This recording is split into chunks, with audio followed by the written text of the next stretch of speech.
Hello students, a very good afternoon to all of you. I am your CA Intermediate Accounting faculty and today we will discuss basic of accounting, that what course is all about और कोई एक छोटा सा topic आज हम start करेंगे. First tell me in the chat box whether my voice is audible और not. फटाफट से सब लोग बताएंगे माई वॉइस इज ऑडिबल और not. Okay, I think it is okay report. या yes, okay fine. So my good afternoon to all of you. सबसे पहले हम डिस्कस करते हैं कि अकाउंटिंग का कोर्स कैसे डिफर करता है from your foundation level to this intermediate level. तो अगर हम पहले फाउंडेशन की बात करें, आप सब लोग फाउंडेशन का एग्जाम दे के आए हो, may be result positive expect कर रहे हो, that shows your confidence that you have joined this batch. तो फाउंडेशन के कोर्स में व्हाट वी हैव स्टडीड, हमने मेजर पोर्शन जो पढ़ा वो हमारा कहीं ना कहीं 11th या 12th का था, and there were some chapters which were new to us. Okay, जिसमें हमारी institute of chartered accountants of India ही बोलता है कि फाउंडेशन में हमें बेसिक नॉलेज के ऊपर वर्क करना है. बेसिक लेवल वहां पर हमारा नॉलेज का होता है. लेकिन अगर आप आईसीए के स्टडी मटेरियल पे देखोगे तो इंटरमीडिएट में वहां पर क्या लिखा होता है, इंटरमीडिएट में वहां पर लिखा रहता है यहां पर आपका नॉलेज लेवल टेस्ट किया जाएगा. यहां पर बेसिक लेवल से काम नहीं चलने वाला. You have to give your best according to the knowledge. Okay, तो knowledge level and basic level कैसे डिफर करता है उसके बारे में हम बात करते हैं. देखो, अकाउंटिंग तो वही रहेगी जो आप बचपन से पढ़ते आए हो. दैट मीन्स आपने अकाउंटिंग एक ऐसा सब्जेक्ट है सीए करिकुलम में जो आपने अपने स्कूल लेवल से भी पढ़ा है. You have studied it in your +1, then in +2, और सीए फाउंडेशन में भी आपका 100 मार्क्स का अकाउंटिंग का एग्जाम था. सिमिलरली इंटरमीडिएट में you have 2 papers of accounting, one in group 1 that is accounting and in second group that is advanced accounting. तो यहां पर अब आपको कौन कौन सी और बातें ध्यान में रखनी है वो हम पहले ही अगर डिस्कस कर लें तो आगे आपको इस पे कोई भी इशू नहीं आएगा. फर्स्ट एंड फॉरमोस्ट पार्ट जिसमें मैं सबसे ज्यादा ध्यान देता हूं दैट इज प्रेजेंटेशन. हमारा खाली सॉल्यूशन मैटर नहीं करता कि हमारा आंसर मैच हो गया, दैट इज ओके, बिकॉज बच्चे जनरली फोकस ही करते हैं कि आंसर मैच हो जाए सारे पाप धुल गए. But it's not the case. Answer match होना only a part of the solution. बाकी जो चीजें हैं वो आपको प्रेजेंटेशन वगैरह भी देखनी है. फॉर एग्जाम्पल, अगर आप कंपनी की बैलेंस शीट बनाते हो तो you know revise schedule 3 companies act 13 के हिसाब से आपको बनानी है. अगर आप उसको अवॉइड करके से टी शेप फॉर्मेट में बना दो तो it is of no use. Similarly आप इनकम एंड एक्सपेंडिचर अकाउंट बनाते हो या आपको एनपीओ एंटिटी के अकाउंट्स बनाने हैं, उसमें आप P&L अकाउंट बना रहे हो, तो that is of no use. तो आपको प्रेजेंटेशन पे बहुत ज्यादा ध्यान देना है, जो मैं आपको क्लास में ही पूरे पूरे फुल फ्लेज क्वेश्चन कराऊंगा. मैं एफर्ट्स में बिल्कुल भी लैग नहीं करूंगा. चलो 1-2 क्वेश्चन करा दिए बच्चे अपने आप सीख लेंगे, नो, मैं हर क्वेश्चन पूरी प्रेजेंटेशन के साथ कराऊंगा और वही फिर आपको फॉलो करने के लिए भी मैं बोलूंगा. तो इस पे आपको बिल्कुल स्ट्रिक्ट रहना है at your intermediate level. Second thing is your working notes. जहां पर भी आपको लगता है कि ये कैलकुलेशन बहुत इजीली नहीं आई है, it require some intellectual mind, यहां पर आपने कुछ सोच समझ के कुछ स्टेप वाइज प्रोसीजर से ये कैलकुलेशन निकाली है, चाहे आपने उसको कैलकुलेटर पे क्यों ना कर लिया हो. बट एग्जामिनर डोंट नो कि आपने इसको कैलकुलेटर पे किया है, कैसे किया है. आपको एग्जामिनर को एक एक चीज खुद सिखानी पड़ेगी, खुद आपको उसको समझानी पड़ेगी कि ये फिगर कहां से आई है. ओके, जैसे आपको कोई यहां पर समझा रहा है, फाइन, एग्जामिनर अपने आप को जीरो मान के चलता है कि मेरे को तो कुछ नहीं पता, ये मेरा स्टूडेंट ही मेरे को समझाएगा कि इस क्वेश्चन का सोल्यूशन उसने कैसे प्रोड्यूस किया. तो आपको वर्किंग नोट पे बहुत ध्यान देना है. Working notes become part of your answer. Fine. And third and the foremost, you have to be regular. Accounting ऐसा सब्जेक्ट नहीं है कि इसको अभी छोड़ दो और आखिरी के 15-20 दिन में रट्टे मार लेंगे हो जाएगा ये. तो this is not this type of course. इसमें आपको रेगुलर पंक्चुअल रहना है और इनफ प्रैक्टिस यहां पर आपको करनी है. अगर प्रैक्टिस आपने नहीं की होती एग्जाम से पहले तो आपके एग्जाम में हाथ नहीं चलते. बच्चों को मैं कई बार देखता हूं, वो कहते हैं हमारे सर कॉन्सेप्ट तो सारे क्लियर हैं पर तभी भी हमको कॉन्फिडेंस नहीं आ रहा. The reason behind is only ये है कि वो बच्चे जब भी प्रैक्टिस कर रहे हैं वो सिर्फ कैलकुलेटर हाथ में लेके और मेरे सॉल्यूशंस या फिर किसी भी अगर वो बुक से जो सॉल्व है वहां से कर रहे हैं, आईसीए के स्टडी मटेरियल से, और बस कैलकुलेटर पे टिक टिक टिक टिक करके अपना सॉल्यूशन चेक कर रहे हैं. अरे आप आईसीए का सॉल्यूशन है, मेरा सॉल्यूशन क्या चेक करोगे, वो तो ऑलरेडी ठीक ही है. आप तो अपना सॉल्यूशन खुद प्रोड्यूस करो ना. तो उसका कोई मीनिंग नहीं है कि अगर आप उन सॉल्यूशंस को अपने कैलकुलेटर पे वर्क कर रहे हो. ये अब आपका ऑब्जेक्टिव टाइप एग्जाम तो है नहीं, ये तो फाउंडेशन लेवल पे भी ऑब्जेक्टिव टाइप नहीं था. तो you have to take care of that. Fine. तो आई होप ये आज हमारी फर्स्ट क्लास है, ये आप लास्ट क्लास तक भी ध्यान रखोगे कि ये जो भी चीजें हैं हमेशा आपके दिमाग में रहनी चाहिए.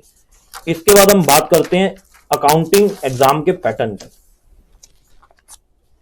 क्या पैटर्न रहता है एग्जाम का, यहाँ पर बहुत ज़्यादा डिफरेंस है नहीं जो आप फाउंडेशन लेवल पे भी देके आए होगे, बिकॉज फाउंडेशन लेवल ऑलरेडी एक इधर सब्जेक्टिव पेपर था, कोई ऑब्जेक्टिव नहीं था कि इधर सब्जेक्टिव है तो बहुत मेजर चेंज आएगा। स्टिल हम उसके लिए डिस्कस कर लेते हैं।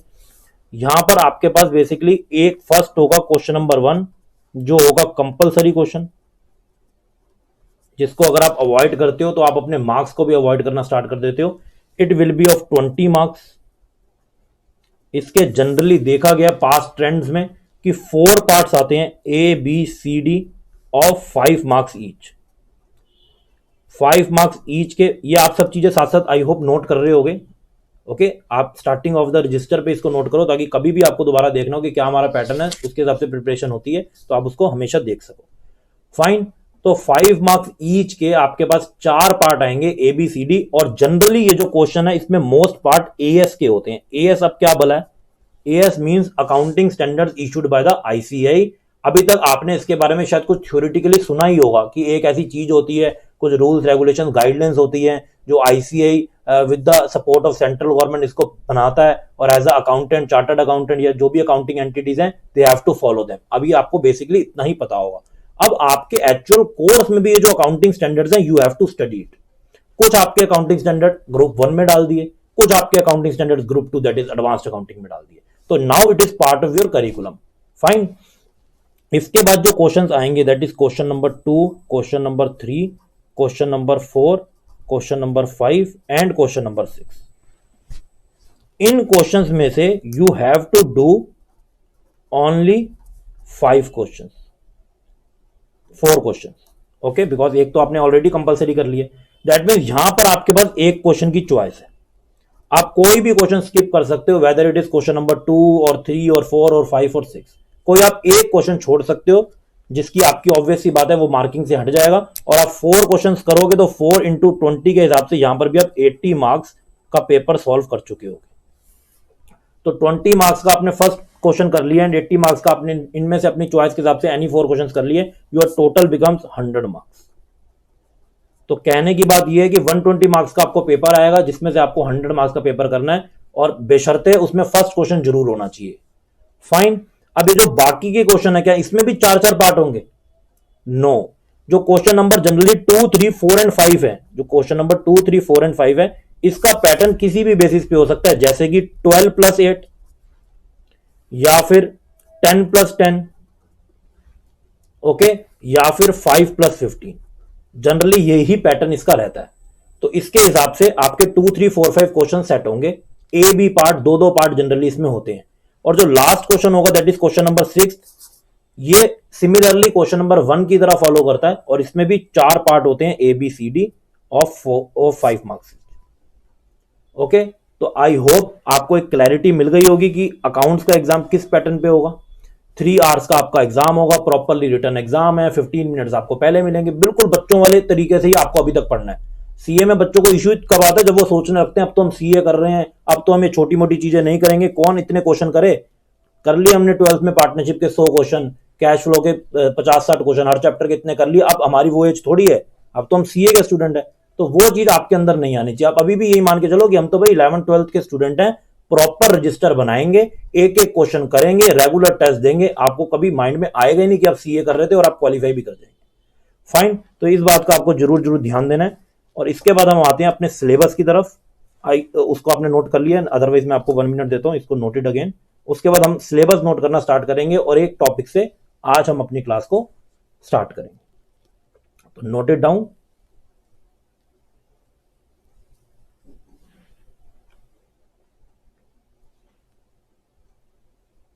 और मैं आपको अभी ये भी बता देता हूं, जैसे आपके किसी भी क्लास के कोई डाउट रहते हैं तो मैं व्हाट्सएप पे बहुत एक्टिव रहता हूं। आप अपने डाउट्स वाया ऑडियो मोड और via text mode you can always ask at my WhatsApp number 8285710574। This is my WhatsApp number. I hope आपको ये मिल ही गया होगा, सबके साथ शेयर हो चुका होगा। आप इसमें you can ask any doubt any time, आप उसको ड्रॉप कर दो। In case I am not available, मैं आपका जो ऑडियो मैसेज भी है या जो टेक्स्ट है वो मैं यहां पर जरूर ले लूंगा। व्हाट्सएप पे आप इसको भेजिए। Fine, okay, noted. तो अब हम चलते हैं सिलेबस के ऊपर कि क्या हमको इस बार पढ़ना है। क्या अकाउंटिंग बहुत ज्यादा डिफर होने वाली है जो अभी तक हमने आज तक पढ़ी? देखो सीए इंटरमीडिएट अकाउंटिंग का जो सिलेबस है प्राइमरीली टू पार्ट्स में डिवाइडेड है। वन इज कोर अकाउंटिंग जिसको हम बोलते हैं, और सेकंड इज अकाउंटिंग स्टैंडर्ड। जैसे मैंने आपको बताया क्वेश्चन नंबर 1 कंपलसरी, उसमें अकाउंटिंग स्टैंडर्ड्स के क्वेश्चन आते हैं, या फिर जो लास्ट क्वेश्चन है उसमें भी अकाउंटिंग स्टैंडर्ड्स के क्वेश्चन आ सकते हैं। तो अकाउंटिंग की हम बात करें तो अकाउंटिंग में हमें कौन कौन से टॉपिक पढ़ने हैं। फर्स्ट इज प्रॉफिट और लॉस प्रायर टू इनकॉर्पोरेशन। आज की क्लास में हम यही वाला टॉपिक स्टार्ट भी करने वाले हैं। ओके, प्रॉफिट और लॉस प्रायर टू इनकॉर्पोरेशन मतलब आप जब भी कोई कंपनी टेक ओवर करते हैं, कोई बिजनेस टेक ओवर करते हैं या इनकॉर्पोरेशन उसका होता है, आप क्योंकि एक रनिंग बिजनेस खरीद रहे हैं तो आप उस रनिंग बिजनेस को कंटिन्यू करते हैं इन फिजिकल सेंस, बट आपका लीगल सेंस में वो बिजनेस का भी इनकॉर्पोरेशन नहीं हुआ। तो इनकॉर्पोरेशन से पहले के आपके एक्सपेंसेस, आपके रेवेन्यू, और इनकॉर्पोरेशन के बाद तो आप बिजनेस कंटिन्यू करेंगे, उसको किस तरीके से बाइफरकेट करके हमने चलना है या उसका क्या ट्रीटमेंट होगा, that we will study in this chapter. किस बेसिस पे हम उसको डिवीजन करते हैं, बाइफरकेट करते हैं। ओके, डिटेल में जब चैप्टर आज स्टार्ट करेंगे तो बहुत अच्छे से इसको समझेंगे। और हमें यहां पर क्या पढ़ना है, single entry system. Single entry system या इसको अकाउंटिंग फॉर इनकम्प्लीट रिकॉर्ड्स भी बोलते हैं। Accounting for incomplete records.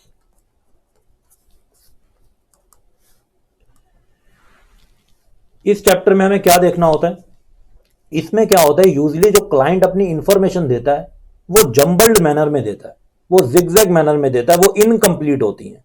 So being an accountant, being a chartered accountant, we have to take that info और उसके हिसाब से हमको फाइनेंशियल स्टेटमेंट्स प्रोड्यूस करनी है। ओके, जो भी डिफरेंसेस हैं या जो भी चीजें उसने हमको प्रॉपर प्रोवाइड नहीं की, हम कैसे अकाउंट बना के एज अ बैलेंसिंग फिगर या कहां से क्या माइंड लगा के उन फिगर्स को एक्सट्रैक्ट कर सकते हैं, that we will study in this chapter. आप लोगों ने एक पजल खेली होगी जिसका नाम होता है सुडोको। सुडोको में क्या होता है, वो आपको सारे नंबर्स ओपन नहीं करके देता, वो आपको हो सकता है एक रो कॉलम में एक नंबर छोड़ दे, किसी में दो छोड़ दे। अगर आप उसके और एडवांस लेवल पे जाते रहोगे तो बहुत सारे मिसिंग नंबर्स होंगे, और वही हम अपने माइंड को उस तरीके से चलाते हैं कि सोचते हैं कि इसमें ये वाला नंबर रिपीट नहीं होना चाहिए, इसमें ऐसा करना चाहिए, और हम उसको सॉल्व करते हैं। सिमिलरली वो चीज आपको यहां पर भी देखने को मिलेगी। ओके, वो हमको एक प्रेजेंटेशन फॉर्मेट में करना है, ऑब्वियस सी बात है, ट्रेडिंग पी&एल बैलेंस शीट बना के प्रॉपरली करना है, जहां पर फिगर्स हमारे पास फिगर्स की हमारे पास लिमिटेशंस है। Okay, next is insurance claims. Insurance claims के अंदर हमें क्या करना है, insurance claim is a very different topic because ये एक इंडस्ट्री स्पेसिफिक टॉपिक है। यहां पर दो रेगुलेशंस लगते हैं, वन इज इंश्योरेंस एक्ट 1938 और आईआरडीए के रेगुलेशंस। आईआरडीए क्या है, इंश्योरेंस रेगुलेटरी डेवलपमेंट अथॉरिटी। तो उनके हिसाब से अगर कोई भी पर्सन किसी चीज की इंश्योरेंस कराता है तो क्लेम को, उसके क्लेम को किस तरीके से कैलकुलेट किया जाता है, उसकी पूरी वर्किंग हम यहां पर समझेंगे। हो सकता है वो हमें ऐसा क्वेश्चन दें कि आपका एक क्लाइंट है जिसके बिजनेस में, जिसके स्टोर हाउस में, वेयर हाउस में फायर लग गई, आग लग गई, और अब आपको उसका कितना नुकसान हुआ और कितना वो एक्चुअल में क्लेम कर पाएगा, you have to calculate that how much claim is admissible to him. उसके लिए बड़े सारे रूल्स रेगुलेशंस होते हैं, कुछ उधर हमको स्ट्रिक्ट भी रहना पड़ेगा एज पर दोज रेगुलेशंस। तो उसको हम इस चैप्टर में समझेंगे because it is a industry specific chapter. Okay, आगे चलते हैं। Next is investment accounting.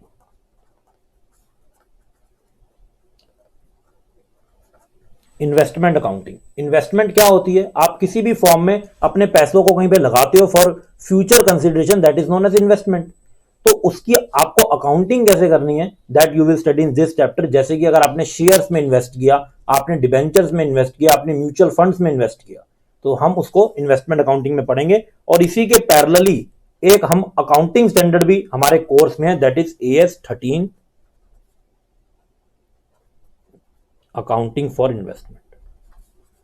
तो जिन जिन चैप्टर से रिलेटेड अकाउंटिंग स्टैंडर्ड्स हमारे पास हैं, हम उसको थोड़ा सा सिंक में चलेंगे, सिंक्रनाइजेशन में चलेंगे, ताकि आपको दोनों चीजें पैरेलली समझ आए। और इस चीज में मैं इंस्टीट्यूट की तारीफ करना चाहूंगा कि इन्होंने कुछ भी जंबल अप नहीं किया कि चैप्टर्स इसमें कोई दे दिए और उसके अकाउंटिंग स्टैंडर्ड ग्रुप 2 में दे दिए, ऐसा उन्होंने नहीं किया है। जोन से चैप्टर्स आपको यहां पर दिख रहे हैं उससे अगर रिलेटेड कोई AS है तो उन्होंने वो इसी ग्रुप में डाल रहा है। सिमिलरली इन एडवांस्ड अकाउंटिंग, जो चैप्टर्स हैं उससे रिलेटेड अगर कोई अकाउंटिंग स्टैंडर्ड है उसको उन्होंने वहीं पे डाला। ओके, अदरवाइज इंस्टीट्यूट बहुत चीजें कई बार जंबल्ड अप कर देता है तो हम उनसे नाराज होते हैं। इस चीज के ऊपर मैं उनको अप्रिशिएट करूंगा कि उन्होंने बच्चों को एक क्लैरिटी प्रोवाइड की है कि अगर बच्चा इन्वेस्टमेंट अकाउंटिंग पढ़ रहा है तो उसको एएस भी उसी का यहीं पे पढ़ा दिया जाए, ऐसा ना हो एएस के लिए उसको सेकंड ग्रुप में जाना पड़े। ओके, और कौन सा टॉपिक हमें यहां पर पढ़ना पड़ेगा? Then company final accounts. Sir ये तो जाना पहचाना सा नाम लग रहा है। बिल्कुल, आपने तो फाइनल अकाउंट्स पढ़े हैं अभी अभी फाउंडेशन में, ट्रेडिंग कंसर्न के, मैन्युफैक्चरिंग के, नॉन मैन्युफैक्चरिंग के। पर जनरली वो जो थे वो सोल प्रोप्राइटरशिप के थे, वो तो हम बचपन से पढ़ते हुए आ रहे हैं। मेरा बचपन के कहने का मतलब होता है आपने जो 11th-12th में पढ़ा हुआ है, तो आपने 11th में आई थिंक पढ़ा होगा जिसमें you prepare trading account, P&L account of a sole proprietor. फिर आपने एक चैप्टर विदाउट एडजस्टमेंट का पढ़ते हैं, फिर हम विद एडजस्टमेंट्स का पढ़ते हैं जिसमें नीचे कुछ एडजस्टमेंट्स दी होती हैं। तो यहां पर डिफरेंस क्या, यहां पर आपको कंपनी के फाइनल अकाउंट्स बनाने हैं और कंपनी के फाइनल अकाउंट्स बनेंगे एज पर कंपनीज एक्ट 2013। तो यहां पर आपको थोड़ा से लॉ की भी जो नॉलेज है वो भी चाहिए होगी। ओके, वो मैं आपको सेपरेट कराऊंगा, डोंट वरी। मैं उसके लिए आपको ये नहीं कह रहा कि आपका लॉ अच्छा होना चाहिए, वो भी तो आप साथ साथ ही पढ़ रहे हैं। ओके, तो वो मैं आपको यहां पर कराऊंगा, नो इशू। तो आपको एक चीज और समझनी है, इस लेवल से आपको थोड़ा सा ओपन माइंडेड भी रहना है। आपको ऐसे नहीं सोचना अभी अकाउंट्स की क्लास चल रही है हम लॉ नहीं सोचेंगे, हमें टैक्स की बात नहीं करनी या किसी और की नहीं करनी। मैं आपको अपने सब्जेक्ट में टैक्स को भी लेके आऊंगा, मैं इधर लॉ को भी लेके आऊंगा, मैं कॉस्टिंग एफएम को भी लेके आऊंगा। ऐसे आप जो बाकी सब्जेक्ट्स की क्लासेस ले रहे हो आप उसमें भी देख रहे होगे, कभी बीच में अकाउंट्स की बात छिड़ जाती होगी, कभी लॉ में टैक्स आ जाता होगा। तो ये सब जो अब आपके सब्जेक्ट्स हैं वो सिंक्रनाइजेशन में चलेंगे। ओके, आपको हर एक सब्जेक्ट को साथ में लेके चलना है, ऐसे कोई भी आइसोलेशन में नहीं चलेगा। हाँ, कुछ एक दो सब्जेक्ट हैं वो मैं मानता हूं कि उसका ऐसा जितना लिंक नहीं है आपके बाकी सब्जेक्ट से, अदरवाइज बाकी जितने भी सब्जेक्ट्स हैं वो सब सिंक्रनाइजेशन में चलेंगे। आप समझ सकते हो after qualifying CA you can't say कि मैं अकाउंटिंग में एक्सपर्ट हूं तो मैं उसका और कोई पार्ट नहीं देखूंगा। अगर आज कोई जीएसटी में भी प्रैक्टिस कर रहा है तो उसको अकाउंटिंग देखनी पड़ती है, कोई प्योर अकाउंटिंग कर रहा है उसको जीएसटी चाहिए। तो हर एक चीज लिंक्ड है। फाइन, तो कंपनी फाइनल अकाउंट्स में हम कंपनी के फॉर्मेट के हिसाब से उसके फाइनल अकाउंट बनाएंगे। यहां पर प्रॉफिट एंड लॉस अकाउंट को statement of profit and loss बोला जाता है, आई होप आपको पता होगा, नहीं तो हम प्रॉपर उसके फॉर्मेट को डिस्कस करेंगे। बैलेंस शीट बनेगी, हर एक चीज हम यहां पर बनाएंगे। फाइन, इसके बाद हम चलते हैं आगे। Next is your favourite topic, that is cash flow statement. ये तो आपने बचपन से किया हुआ है, कैश फ्लो स्टेटमेंट, जिसमें हमें कैश के फ्लो को डिटरमाइन करना होता है under 3 activities, that is operating, financing and investing. Okay, और इसी पे जो अकाउंटिंग स्टैंडर्ड है वो भी ऑब्वियसली हमारे इसी कोर्स में, that is accounting standard 3 cash flow statement.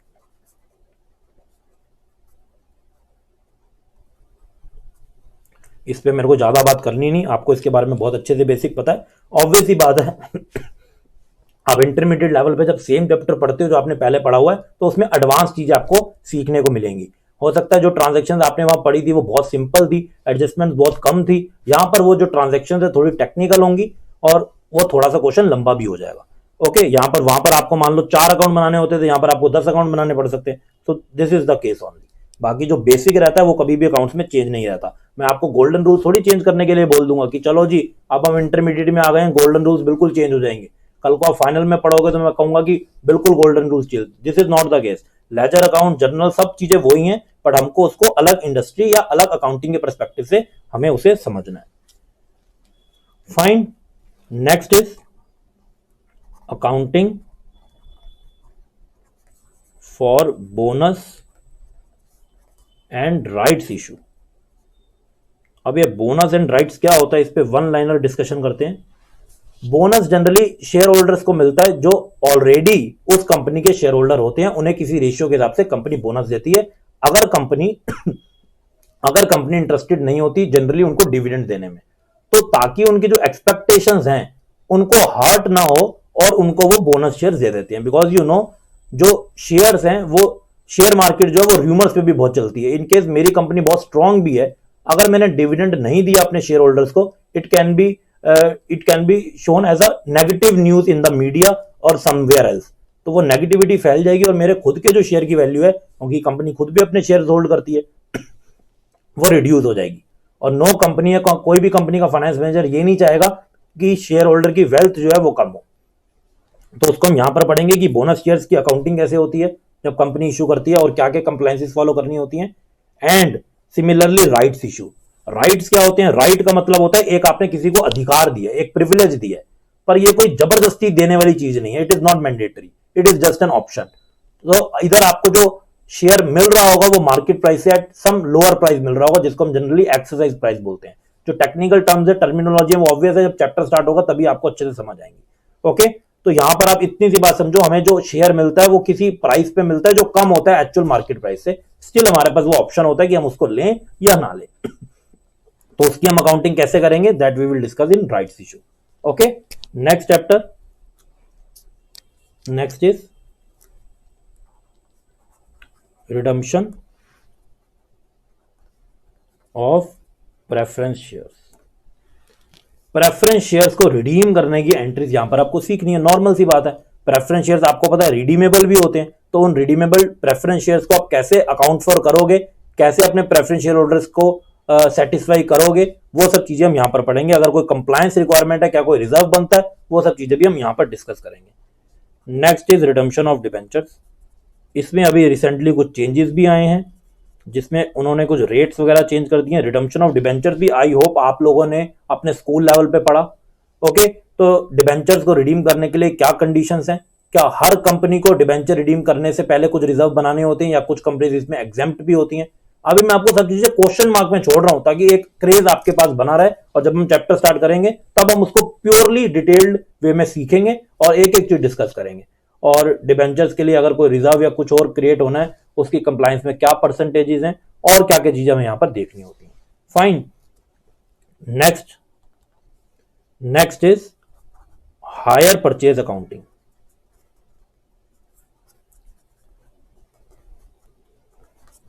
Hire purchase क्या होती है? हायर का मतलब होता है किराया, और परचेज का मतलब होता है खरीदना। तो इसका क्या मतलब हुआ? किराए पे खरीदना। तो जब आप कोई एसेट किराए पे खरीदते हो, उसकी आपको एंट्रीज कैसे करनी होती हैं, उसके बुक्स ऑफ अकाउंट्स कैसे प्रिपेयर होते हैं उस कंपनी में जिसने बेचा है, मतलब वेंडर, और उस बायर की बुक्स में जिसने खरीदा है।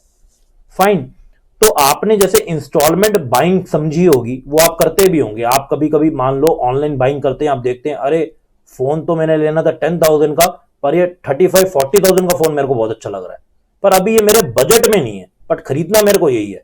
तो आप उसमें देखते और जाते हो, तो वहां पर पूरा ईएमआई का आपके पास शेड्यूल आ जाता है कि आप हर मंथ से 2-3,000 पे करो।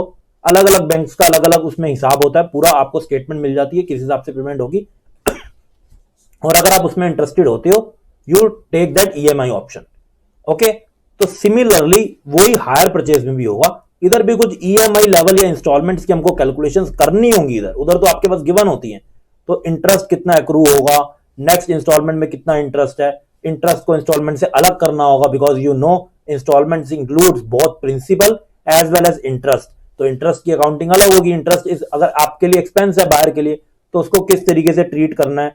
ओनरशिप का इशू आपको डिस्कस करना पड़ेगा बिकॉज अगर हम कोई चीज इंस्टॉलमेंट में बाय करते हैं, हम सेम डे ओनर बन जाते हैं, पर इधर ऐसा केस नहीं होता। वो क्यों नहीं होता, उसको हम इस चैप्टर पे अभी रहने देते हैं, और इस चैप्टर में हम डिटेल में उसको डिस्कस करेंगे।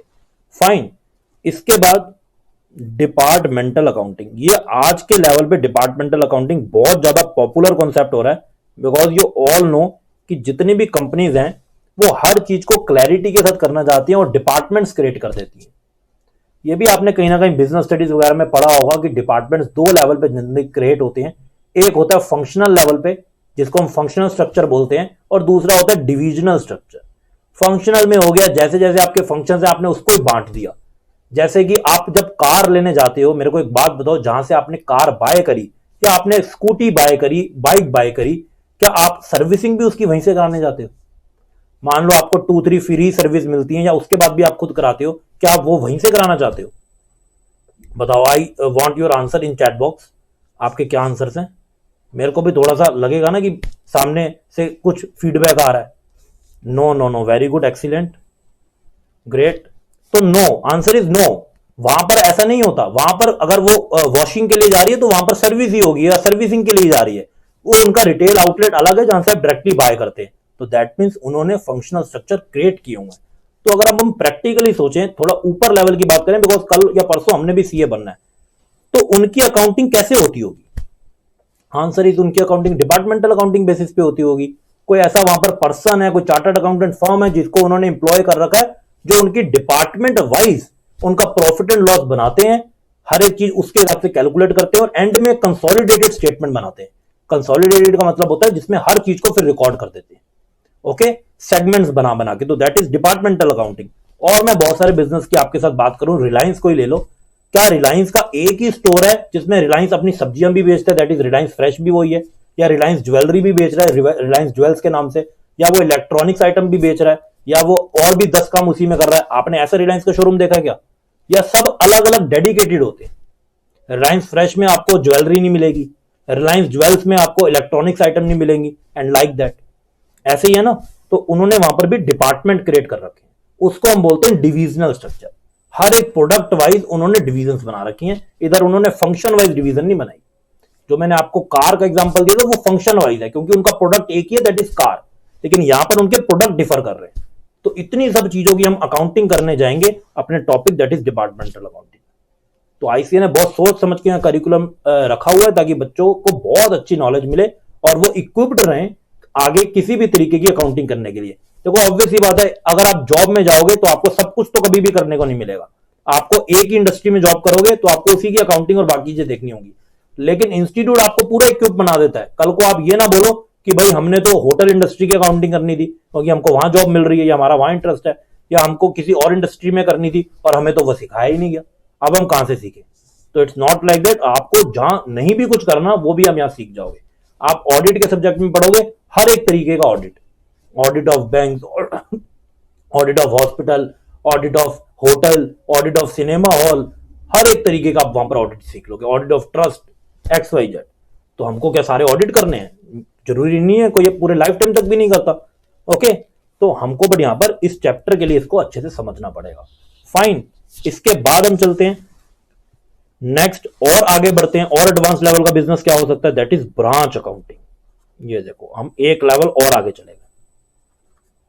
अब ब्रांच अकाउंटिंग में क्या होने वाला है, आपको पता है जैसे जैसे किसी का बिजनेस एक्सपैंड होता है क्या वो एक लेवल पे एक दो ब्रांचेस खोलने के बाद रुक जाएगा? अपने नेम को वो खराब करेगा कि भाई मैं तो वो संभाल ही नहीं सकता, सुबह जाता हूं एक ब्रांच पे और शाम को जाता हूं दूसरी ब्रांच पे, इंसान हूं, इससे ज्यादा तो मैं मूव ऑन नहीं कर सकता। क्या उसके पास और कोई तरीका नहीं है अपने नाम से बिजनेस को एक्सपेंड करने के लिए? मेरे को एक बात बताओ, मुकेश अंबानी जिसकी इतनी सारी रिलायंस इंडस्ट्रीज की ब्रांचेज हैं अलग अलग जगह, क्या वो सुबह से लेकर रात तक हर जगह घूमता होगा खुद? यस। क्या वो हर जगह खुद घूमता होगा रिव्यू करने की काम सही से हो रहा है या नहीं हो रहा? आपने देखा होगा वो तो नो नो नो मेरे पास आंसर आ रहे हैं, बच्चे वैसे ही बहुत एजुकेटेड हैं, बहुत चीजें उन्हें पहले ही पता है। देखो वो तो आराम से आईपीएल का मैच देख रहा होता है, अपनी मुंबई इंडियंस को जिता रहा होता है, आप लोगों ने देखा ही होगा।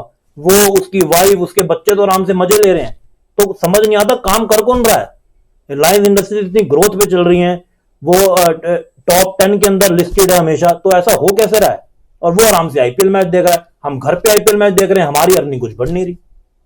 तो हमें बड़ा जेलस फील होता है कि हम भी वही कर रहे हैं, वो भी वही कर रहा है, वो कहां से कहां पहुंचा हुआ है और हम यहां से यहीं पहुंचे हुए हैं।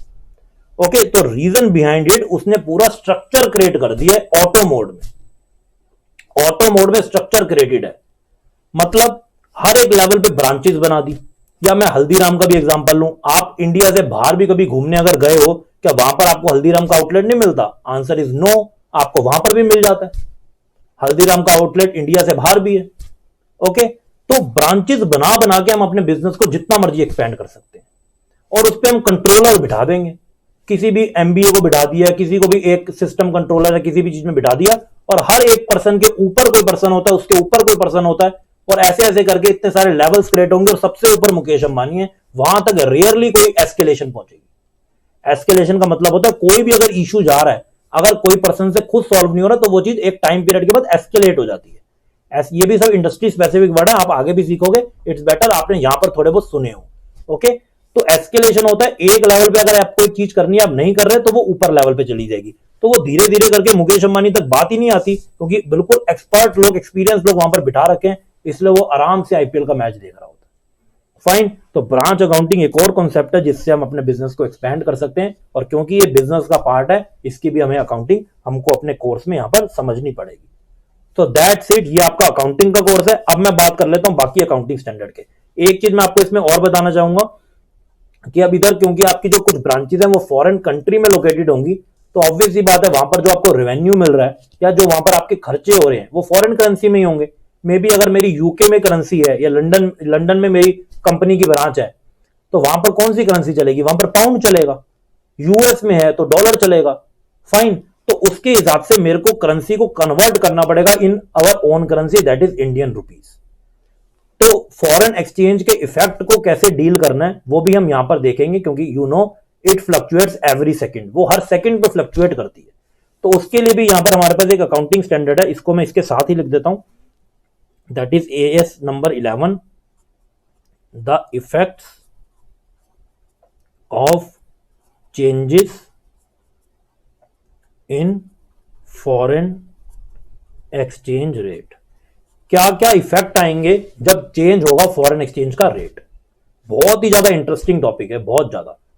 ओके, जैसे कि मैं आपसे पूछता हूं, मेरे को फटाफट से आप लोग बताओगे, सब चैट बॉक्स पे बताओगे, जिससे मुझे पता चलेगा कि कौन कौन से बच्चे एक्टिवली क्लास को देख रहे हैं।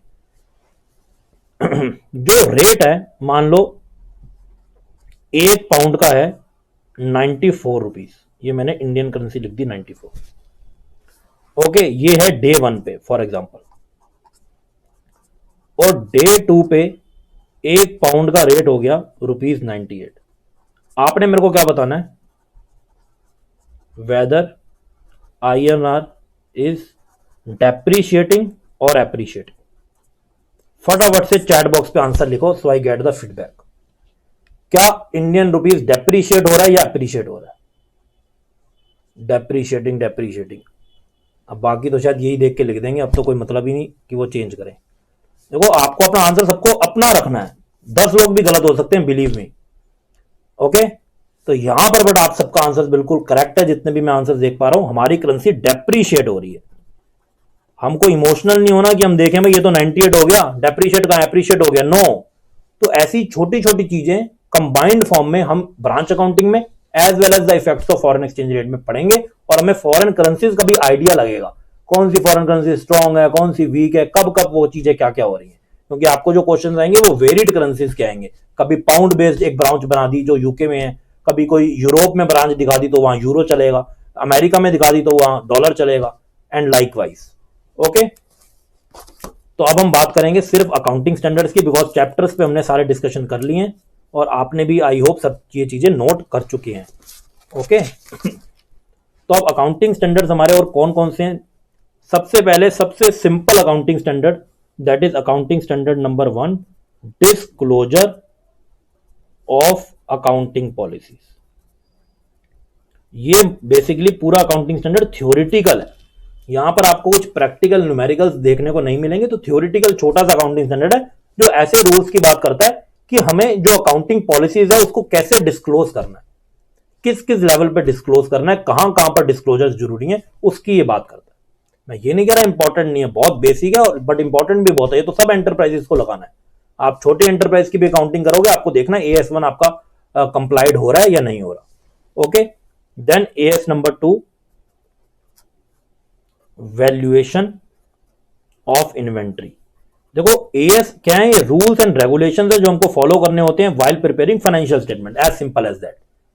और हमने कहीं ना कहीं अकाउंटिंग स्टैंडर्ड को फॉलो करा भी हुआ और हमें पता नहीं, क्योंकि जब हम कोई भी अकाउंटिंग करते थे तो कोई भी जब हमारे टीचर थे वो डायरेक्टली हमें उस चैप्टर के रूल्स बता देते थे, पर वो रूल भी कहां से आया? वो रूल भी तो कहीं ना कहीं अकाउंटिंग स्टैंडर्ड से ही आया ना। तो वहां पर उस चीज की बस बात नहीं होती थी कि ये इस अकाउंटिंग स्टैंडर्ड से आया है, अदरवाइज आपने वो चीजें बहुत सारी ऑलरेडी पढ़ी हुई हैं। जब मैं आपको AS1 कराऊंगा आपको पता चलेगा सर ये क्या पढ़ा रहे हो, तो हमने ऑलरेडी पढ़ा हुआ है, आप तो कह रहे थे कुछ नया पढ़ाया जाएगा। तो वो चीजें आपने अपने अकाउंटिंग में पढ़ ली हैं। Similarly valuation of inventory. आप मेरे को एक बात बताओ, मैं आपसे क्वेश्चन पूछता हूं, आप फाइनल अकाउंट करते थे, ओके, आप फाइनल अकाउंट, आपने फाइनल अकाउंट का टॉपिक किया था सोल प्रोप्राइटरशिप का, उसमें पहली एडजस्टमेंट होती थी क्लोजिंग स्टॉक ₹60,000 और NRV है उसका, that is net realisable value 52। मेरे को बताओ, आप बैलेंस शीट में closing stock and trading account में बाय क्लोजिंग स्टॉक किस वैल्यू पे दिखाओ? बताओ किस वैल्यू पे दिखाओगे? सब बताओ फटाफट से। 52,000, 52,000, NRV 52,000, 52, 52,000। Very good, excellent. तो आप सबने एक ही वॉइस में आंसर दिया कि हम तो सर 52,000 में दिखाते हैं और इसी में दिखाएंगे। अब मैं आपसे पूछता हूं ये आपको किसने बताया और इसके पीछे क्या रूल है? तो आप बताओगे सर इसमें हमें बताया था कि हमको क्या लेना होता है, कॉस्ट या एनआरवी या मार्केट प्राइस भी उसको बोल सकते हैं, विच एवर इज लोअर, ये हमें बताया गया था और इस बेसिस पे जो दोनों में से लोअर होता है हम वो ले लेते हैं। हाउएवर ये प्रूडेंस कॉन्सेप्ट पे बेस्ड है, प्रूडेंस कंजर्वेटिज्म आपने वो पढ़ा होगा, that is do not anticipate any profit but provide for all possible losses. तो अब ये कहां से आई बात, ये बात उठ के कहां से आ रही है? हमें तो सीधा रूल बता दिया गया कि जो दोनों में से कम है वो ले लेते हैं और हम भी उसी के हिसाब से यहां पर एनआरवी ट्रीट करेंगे। ये सेम चीज ही तो अकाउंटिंग स्टैंडर्ड नंबर 2 में लिखी हुई है कि we have to take inventory at lower of cost और NRV whichever is lower. तो अब हम उसके एक्चुअल अकाउंटिंग स्टैंडर्ड पे जा रहे हैं जिसमें सारी डिटेल्स हैं और भी बहुत सारी चीजें। उसका कुछ करक से इंपॉर्टेंट पार्ट तो ऑलरेडी हमें पता है। ओके, तो मैं आपको लिंक करने की कोशिश कर रहा हूं कि अकाउंटिंग स्टैंडर्ड बिल्कुल भी आपने जो अकाउंटिंग पढ़ी है उससे डिविएट नहीं होंगे, वो मोर और लेस वहीं से चीजें आई हुई हैं जो अब हमको एक फॉर्मल तरीके से पढ़नी है, बिकॉज अब हम प्रोफेशनल लेवल की स्टडीज में आ चुके हैं। Okay, that is valuation of inventory. तो ये बिल्कुल प्रैक्टिकल टॉपिक है या प्रैक्टिकल अकाउंटिंग स्टैंडर्ड है। AS3 हमने ऑलरेडी डिस्कस कर लिया। ओके, इसके बाद हम आते हैं AS नंबर 10 पे। AS10 का नेम है प्रॉपर्टी प्लांट एंड इक्विपमेंट। कभी बहुत साल पहले इसका नाम होता था अकाउंटिंग फॉर फिक्स्ड एसेट्स। फिर क्योंकि, और ये भी मोरलेस थ्योरेटिकली है, फिर क्योंकि इसमें बहुत चेंजेस आए और साथ में फिक्स्ड एसेट पे लैंड पे डेप्रिसिएशन नहीं लगता और फिक्स्ड एसेट की जब बात होती थी तो वहां लैंड भी आ जाता था। इस चक्कर में उन्होंने वो फिक्स्ड एसेट वर्ड ही हटा के उसको प्रॉपर्टी प्लांट एंड इक्विपमेंट कर दिया। ओके, AS नंबर 11 हमने ऑलरेडी डिस्कस कर लिए। Then is AS12 accounting for government grants. ये प्रैक्टिकल अकाउंटिंग स्टैंडर्ड है। इसमें आपको क्या करना होता है, जो आपको गवर्नमेंट ग्रांट्स देती है, मान लो आप कोई मशीनरी सेटअप कर रहे हैं, कोई बिजनेस सेटअप कर रहे हैं इन दैट एरिया, जो एरिया एक्चुअल में भी डेवलप नहीं हुआ। जैसे अभी आप देखते हो पहले कुछ साल पहले उत्तराखंड में बहुत तेज फ्लड आया था। ओके, उत्तराखंड केदारनाथ में बहुत तेज फ्लड आया था। तो उसके बाद जो वहां की टूरिज्म इंडस्ट्री है बिल्कुल खत्म हो गई। उसके बाद गवर्नमेंट ने कहा कि भाई यहां पर अगर कोई होटल बनाएगा या कोई भी ऐसी डेवलपमेंट करेगा जिससे टूरिज्म बढ़ सकता है या अट्रैक्ट होता है, उससे हम कोई टैक्स नहीं लेंगे कुछ सालों तक, उसका इलेक्ट्रिसिटी भी फ्री, उसका वाटर भी फ्री, और उसको अपनी तरफ से उन्होंने कुछ लेवल पे सब्सिडीज भी दी या ग्रांट्स उसको बोलते हैं वो भी दिए। तो ऐसे अगर आपको ग्रांट मिले हैं कुछ ऐसे काम करने में जिसमें गवर्नमेंट आपको ग्रांट देती है, बिकॉज जो गवर्नमेंट का ऑब्जेक्टिव है और जो आपका ऑब्जेक्टिव है वो पैरेलल चल रहा है, तो उस पर गवर्नमेंट आपको कुछ इंसेंटिव या ग्रांट देती है, उसकी हमको किस तरीके से काउंटिंग करनी है वो हम यहां पर अकाउंटिंग स्टैंडर्ड 12 में पढ़ेंगे। क्या कुछ कंडीशंस होती हैं ग्रांट को मिलने की, और अगर आप ग्रांट लेने के बाद उन कंडीशंस को फुलफिल करना बंद कर दो तो क्या ग्रांट वापस भी लिया जाता है, और अगर लिया जाता है तो उनकी रिवर्सल की कैसे हम एंट्रीज करेंगे। तो ये सब चीजें हम यहां पर डिस्कस करेंगे। तो आपका जो एरिया है ना अकाउंटिंग का, अब से वो बहुत ज्यादा बढ़ने वाला है। वो छोटी छोटी चीजों में नहीं रह जाएगा बस कि चलो जी कंपनी के 2 टॉपिक कर लिए, issue of share, issue of debenture, ये 11-12 जर्नल, लेजर, कैश बुक यही पढ़ रहे हैं, बस यहीं पे हमारी अकाउंटिंग लिमिटेड है। बट नो, यहां पर अब आपको बहुत अच्छे लेवल पे अकाउंटिंग को समझना पड़ेगा। फाइन। और उसके बाद हमारा अकाउंटिंग स्टैंडर्ड एक बचता है, that is accounting standard number 16, जो बात करता है बोरिंग कॉस्ट की। बोरिंग कॉस्ट का क्या मतलब है? बोरिंग का सिंपल मतलब है अगर हम कहीं से लोन लेते हैं या किसी भी तरीके से उधार लेते हैं तो उस उधार की हमें एक्चुअल में कॉस्ट क्या पड़ती है वो हम यहां पर डिटरमाइन करेंगे। सर कॉस्ट क्या पड़ेगी, जो हम इंटरेस्ट देंगे वो कॉस्ट पड़ेगी, ये कैसा क्वेश्चन है, कॉस्ट क्या पड़ेगी? कॉस्ट पढ़ने का मेरा मतलब है कि ऐसा जरूरी नहीं होता कि जो भी आपकी इंटरेस्ट की कॉस्ट है उसको आप एज ए एक्सपेंस ही दिखाओ। कभी कभी वो इंटरेस्ट को हम कैपिटलाइज करते हैं, मतलब उस लोन के लिए जो मैं स्पेसिफिक एसेट ले रहा हूं उस लोन का इंटरेस्ट क्या उस एसेट में ही ऐड हो जाएगा, that is termed as capitalisation. या वो इंटरेस्ट एक नॉर्मल इंटरेस्ट P&L में नॉर्मली डेबिट होगा, उसको हम एक्सपेंस मानेंगे। और इसके अलावा भी बड़े सारे खर्चे होते हैं।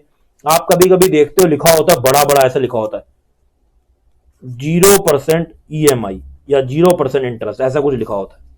पर मेरे को एक बात बताओ, आप भी इसको देख के कभी ना कभी अट्रैक्ट हुए होंगे, ये जो 0% इंटरेस्ट या 0% EMI के पोस्टर लगे होते हैं। मान लो मेरे को एक बाइक खरीदनी है, लेट्स टेक एन एग्जांपल, मेरे को एक से बाइक खरीदनी है, जो है 90,000 रुपीज की।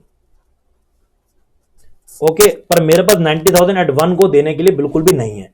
तो मैंने पोस्टर देखा, उस पर लिखा हुआ था भाई 0% EMI है, आज पैसे दो फर्स्ट इंस्टॉलमेंट के और बाइक ले जाओ और टोटल आपकी 10 इंस्टॉलमेंट्स बनेंगी। ऐसा था कुछ उन्होंने बैनर सा लगा रखा है। तो क्या मेरे को बस 9,000 रुपए देने हैं और ऐसे 9,000 10 बार टोटल देने हैं और मेरे को बाइक मिल जाएगी? क्या मेरे को बस ऐसे 90,000 एंड तक पेमेंट करनी होगी क्योंकि 0% EMI लिखा हुआ है? यस, ऐसा होता है। कभी आप इस वे में गए हो? बताओ। यस। क्या 90,000 अगर प्राइस है उस मोटरसाइकिल का, तो मैं 10 इंस्टॉलमेंट में 99,000 दे दूंगा? क्या ये ऐसा हो जाएगा? क्योंकि उन्होंने तो 0% EMI बोला ही हुआ है। नो, उस पर आप देखना एक छोटा सा या तो आपको स्टार मिलेगा या फिर जब आप बात करने जाओगे वो आपको क्लियर कर देगा कि सर हम प्रिंसिपल लेवल पे आपसे और कुछ भी नहीं ले रहे, ये तो बस हमारे फाइलिंग चार्जेस हैं जो आपको देने पड़ेंगे, ये आपको सिर्फ 2,000 रुपीज और देने पड़ेंगे। ये फाइलिंग चार्जेस हैं या कुछ और हमारे मेंटेनेंस चार्जेस हैं या वो कुछ भी बोल सकते हैं, सिक्योरिटी चार्जेस हैं, XYZ। ओके, बट वो आपको 90,000 99,000 की 10 इंस्टॉलमेंट बना के नहीं देगा, बिकॉज इससे तो जो कैश कस्टमर होगा वो डिस्करेज हो जाएगा। वो क्यों लेगा 90,000 एट वन को पेमेंट करके? उसको कुछ तो इंसेंटिव चाहिए ना, उसको दिखना चाहिए भाई मैं 90 की ले रहा हूं, बाकी 92 की ले रहे हैं, तो मेरे 2,000 बच रहे हैं, इसलिए मैं आज इनको सारा पैसा दूंगा। अदरवाइज उसको क्या जरूरत पड़ी है? सब लग जाएंगे इंस्टॉलमेंट वाली लाइन में और डिस्करेज हो जाएगी उनकी कैश पॉलिसी। फाइन, तो इस बात को ध्यान रखना, वो कंडीशन अप्लाई होती है जैसे आपने लिखा, टर्म्स एंड कंडीशन होती है एग्जैक्टली। ओके, चलो जी, बहुत बातें हो गई, पूरा कोर्स डिस्कस हो गया, एग्जाम पैटर्न डिस्कस हो गया। ओके, कैसे पढ़ना है वो भी डिस्कस हो गया, टेस्ट आपको रेगुलरली देने हैं वो भी आप लोग ध्यान दोगे। अब हम स्टार्ट करते हैं अपना फर्स्ट टॉपिक। फटाफट से आप लोग हेडिंग डालिए, दैट इज प्रॉफिट्स और loss prior to incorporation. I hope इसके आपको नोट सबको मिल चुके होंगे। ओके, इस चैप्टर के नोट्स आई होप आप सबके पास होंगे, जिससे हम इस चैप्टर को इजीली पढ़ पाएंगे। हाउएवर आज की क्लास में इतने नोट्स की रिक्वायरमेंट पड़ेगी नहीं, बिकॉज क्वेश्चंस पे एक आधा कोई क्वेश्चन आज करेंगे, अदरवाइज नेक्स्ट क्लास में करेंगे। आज हम इस चैप्टर को समझने पे ध्यान देंगे। ये चैप्टर है क्या, इसका लॉजिक क्या है, खाली हमको क्वेश्चन ही सॉल्व करने की, चलो 5 नंबर का आएगा, आगे समझ कर लेंगे। प्रॉफिट और loss prior to incorporation. Incorporation होने से पहले अगर प्रॉफिट और लॉस हो, उसका हम क्या करें? तो जनरली क्या होता है, मान लो ये मैं कोई डेट दे देता हूं, चलो फाइनेंशियल ईयर स्टार्ट हो रहा है 1 अप्रैल 19 से and it's ending on 31 March 2020। Okay, आपने एक बिजनेस टेक ओवर किया 1 अप्रैल 19 को ही, आपने बिजनेस टेक ओवर कर लिया, किसी का रनिंग बिजनेस आपने टेक ऑन ओवर कर लिया और आपने इसको चलाया 30 जून तक, क्योंकि वो तो ऑलरेडी चल रहा था, किसी का बिजनेस है वो चल रहा था, आपने पूरा बिजनेस बाय कर लिया। आपने कई बार ऐसे जर्नल एंट्रीज बेस्ड क्वेश्चन भी देखे होंगे कि Messrs XYZ purchase the business of Messrs DEF, तो पूरा का पूरा बिजनेस हम टेक ओवर जब करते हैं तो दैट मीन्स जो उसकी बैलेंस शीट होती है, हम वो पूरी बैलेंस शीट ही टेक ओवर कर लेते हैं। मतलब तुम्हारी एसेट आज से मेरी एसेट, तुम्हारी लाइबिलिटीज आज से मेरी लाइबिलिटी, पूरा का पूरा बिजनेस ही एज इट इज हमने टेक ऑन ओवर कर लिया। ओके, ऐसे पास्ट में अगर आप प्रैक्टिकली देखोगे तो बहुत सारे टेक ऑन ओवर हुए हैं। आपने एक नाम सुना होगा तो मेरे को जरूर जरूर बताओगे आप चैट बॉक्स में, आप लोग सब सिनेमा लवर होते हो, आपने एक नाम सुना होगा फन सिनेमास का, सुना किसी ने? यस, सुना होगा सब। अब आपको ये दिखता है कहीं, बताओ, एक आधी इसकी जरूर अभी भी ब्रांचेस चल रही हैं, पर वैसे आपको दिखता है? नो, बिकॉज इसका भी कॉन्सेप्ट ऐसे ही चला और इसको टेक ओवर कर लिया किसने? इसको टेक ओवर कर लिया सिनेपोलिस ने। ओके, तो मेरे को एक आप बात बताओ कि जो फन सिनेमास का पूरा स्ट्रक्चर था, पहले इस मोड में भी गए होगे, फिर अब इस नेम से भी गए, क्या पूरा चेंज हो गया? क्या उसकी लोकेशंस बदल दी उसने, या पूरा जो पैटर्न था ऑडिटोरियम से सारे बदल दिए, ऐसा कुछ हुआ? नहीं, कईयों को तो पता भी नहीं है, मैं आपको सच बताऊं, वो आज भी ये बोलते हैं भाई वहां फन सिनेमा है, वहां चलना है। तो मैं उनसे पूछता हूं भाई फन सिनेमा है कहां वहां? वो तो हमें देखने को भी नहीं मिलता। तो उसका नेम चेंज हो गया बिकॉज वो टेक ओवर हो गया, बिकॉज वो क्या हो गया? टेक ओवर हो गया। तो सिमिलरली हम भी यहां पर देख रहे हैं, क्या उन्होंने एक दो दिन या कुछ हफ्ते का हॉल्ट रखा कि ब्रेक रखेंगे, भाई टेक ओवर हो रहा है, अपने हिसाब से सेटिंग करेंगे, अभी एक हफ्ते कोई मूवी नहीं दिखाई जाएगी, क्या उन्होंने ऐसा करा? नो, उनका तो बिजनेस कंटिन्यूएशन में रेगुलरली चलता चला गया।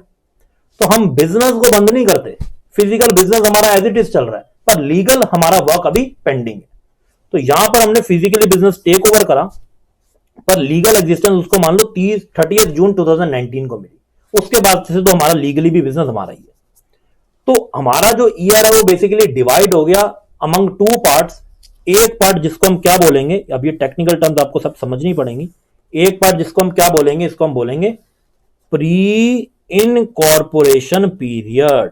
हर चीज लॉजिकल है, कोई वर्ड्स भी ऐसे नहीं बने होंगे कि लॉजिक। अब मैं इसको बोलता पोस्ट इनकॉर्पोरेशन पीरियड, तो आप क्वेश्चन उठाते कि सर ये पहले का टाइम है और उसका नाम पोस्ट क्यों बनाया हुआ है? तो नेम्स भी सारे लॉजिकल ही रहेंगे यहां पर। तो इसका क्या नेम हुआ? Pre incorporation period. सिमिलरली जब आपका बिजनेस इनकॉर्पोरेट हो गया, सर्टिफिकेट ऑफ इनकॉर्पोरेशन आपके हाथ में आ गया, उसके बाद के पीरियड को आप क्या बोलोगे? Post incorporation period. इसको फटाफट से आप लोग नोट डाउन करो और फिर हम इससे कुछ आगे की बातें भी आपके साथ डिस्कस करेंगे। Note it down. मैं आपको इनफ टाइम दूंगा नोट कराने का। एक चीज और है जो मैं बताना भूल गया, मेरी क्लास के अंदर होती है, मैं आपसे कुछ लाइव टेस्ट भी लूंगा, मतलब क्लास के लाइव इन्वायरमेंट में मैं यहां पर एक क्वेश्चन रख दूंगा। ऑब्वियस सी बात है, वो चीजें मैंने आपको करा रखी होंगी और आपको मैं एक डेजिग्नेटेड टाइम पीरियड दूंगा और आपको उसमें अपने उस क्वेश्चन को सॉल्व करना है, ताकि आपको रियल क्लास एक्सपीरियंस भी मिलता रहेगा और मेरे को भी फीडबैक मिलता रहेगा कि स्टूडेंट्स को मेरे क्वेश्चंस पढ़ाए हुए कितने समझ आ रहे हैं। तो फिर टेस्ट तो हमारे स्टिल साथ साथ चलेंगे, यहां पर मैं लाइव उसको देख पाऊंगा। आई होप आप इसको अप्रिशिएट करोगे और आप इसमें बिल्कुल ओपन माइंडेडली पार्टिसिपेट भी करोगे, because I want answers from all students. Okay, और ये आपको क्लास के साथ लिंक में रखेगा और हम रेगुलरली इस चीज को कोशिश करेंगे। एक क्लास में एक लाइव टेस्ट तो हो ही हमारा। फाइन, ये सब आप लोगों ने नोट कर लिए? Take your time, note it down. और जो मैं छोटे छोटे एग्जांपल भी लिखता हूं ना, आप इसको भी लिख लो, because back of the mind जब हम कभी रिवाइज करेंगे ना, तो आपको यही सब बातें याद आने वाली हैं जो हमने क्लास में डिस्कस की हुई है। ओके,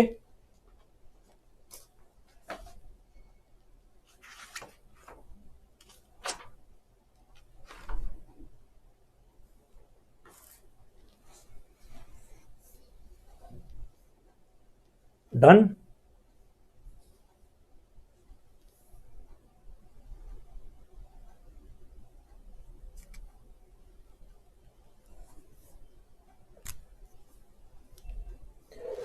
आगे देखो, अब हम कुछ ऐसी चीजें डिस्कस करते हैं जो एक लेमन सोचेगा। अपने आप को लेमन बना लो, क्योंकि हमारी अकाउंटिंग मोर और लेस उसी के तरीके से चलेगी। जैसे मैंने अभी आपको इस एग्जांपल में बताया, 1 अप्रैल को हमने टेक ओवर करा और 30 जून को एक्चुअली हमारा इनकॉर्पोरेशन हुआ और ईयर एंड होगा 31 मार्च ऑफ नेक्स्ट ईयर। तो इसको मैंने 20 कर दिया, ये भी 19 और ये भी 19। ओके, और इसको हमने क्या बोला? इसको हमने बोला पहले का पीरियड, मतलब ये हो गया प्री इनकॉर्पोरेशन, और ये हो गया बाद का पीरियड, मतलब ये हो गया पोस्ट इनकॉर्पोरेशन। ठीक है जी। अब आप जरा थोड़ा सा मेरे को सोच के बताओ, आपको पता है कि ट्रेडिंग अकाउंट में क्या क्या चीजें आती हैं, मेरे को ऐसा बताने की जरूरत नहीं है, चलो स्टिल मैं फटाफट से बता देता हूं। ट्रेडिंग अकाउंट में बताओ भाई फटाफट से क्या आता है। इधर हम ओपनिंग स्टॉक लिखते हैं, इधर हम परचेजेस लिखते हैं, इधर हमारे डायरेक्ट एक्सपेंसेस होते हैं, इधर हम लिख देते हैं सेल्स, इधर हमारा क्लोजिंग स्टॉक हो जाता है, फिर हम जीपी निकाल लेते हैं, ये जीपी यहां पर ब्रॉट डाउन हो जाता है। ओके, उसके बाद क्या होता है? उसके बाद यहां पर हमारे इनडायरेक्ट एक्सपेंसेस आ जाते हैं, जैसे एडवर्टाइजमेंट हो गया, रेंट हो गया, प्रिंटिंग स्टेशनरी हो गया, सैलरीज हो गया। ओके, ये सब चीजें बेसिकली यहां आ जाती है और हम इसको नेट प्रॉफिट निकाल लेते हैं। यही होता है मोर और लेस। अब मेरे को एक बात बताओ, जैसे यहां पर अब मैंने पीरियड को डिवाइड कर दिया है, तो जो मेरे एक्सपेंसेस हैं, अगर आपको इसकी अकाउंटिंग करने को दी जाए तो आप अब एक्सपेंसेस को कैसे बाइफरकेट करोगे? कोई आपके पास लॉजिक है? कोई आपके पास लॉजिक है कि आप उसको कैसे बाइफरकेट करने वाले हो? मेरे पास एक्सपेंसेस है मान लो पूरे ईयर के 10 लाख रुपए या 12 लाख रुपए कर लेते हैं। 12 लाख रुपए कैसे करोगे आप इसको bifurcate?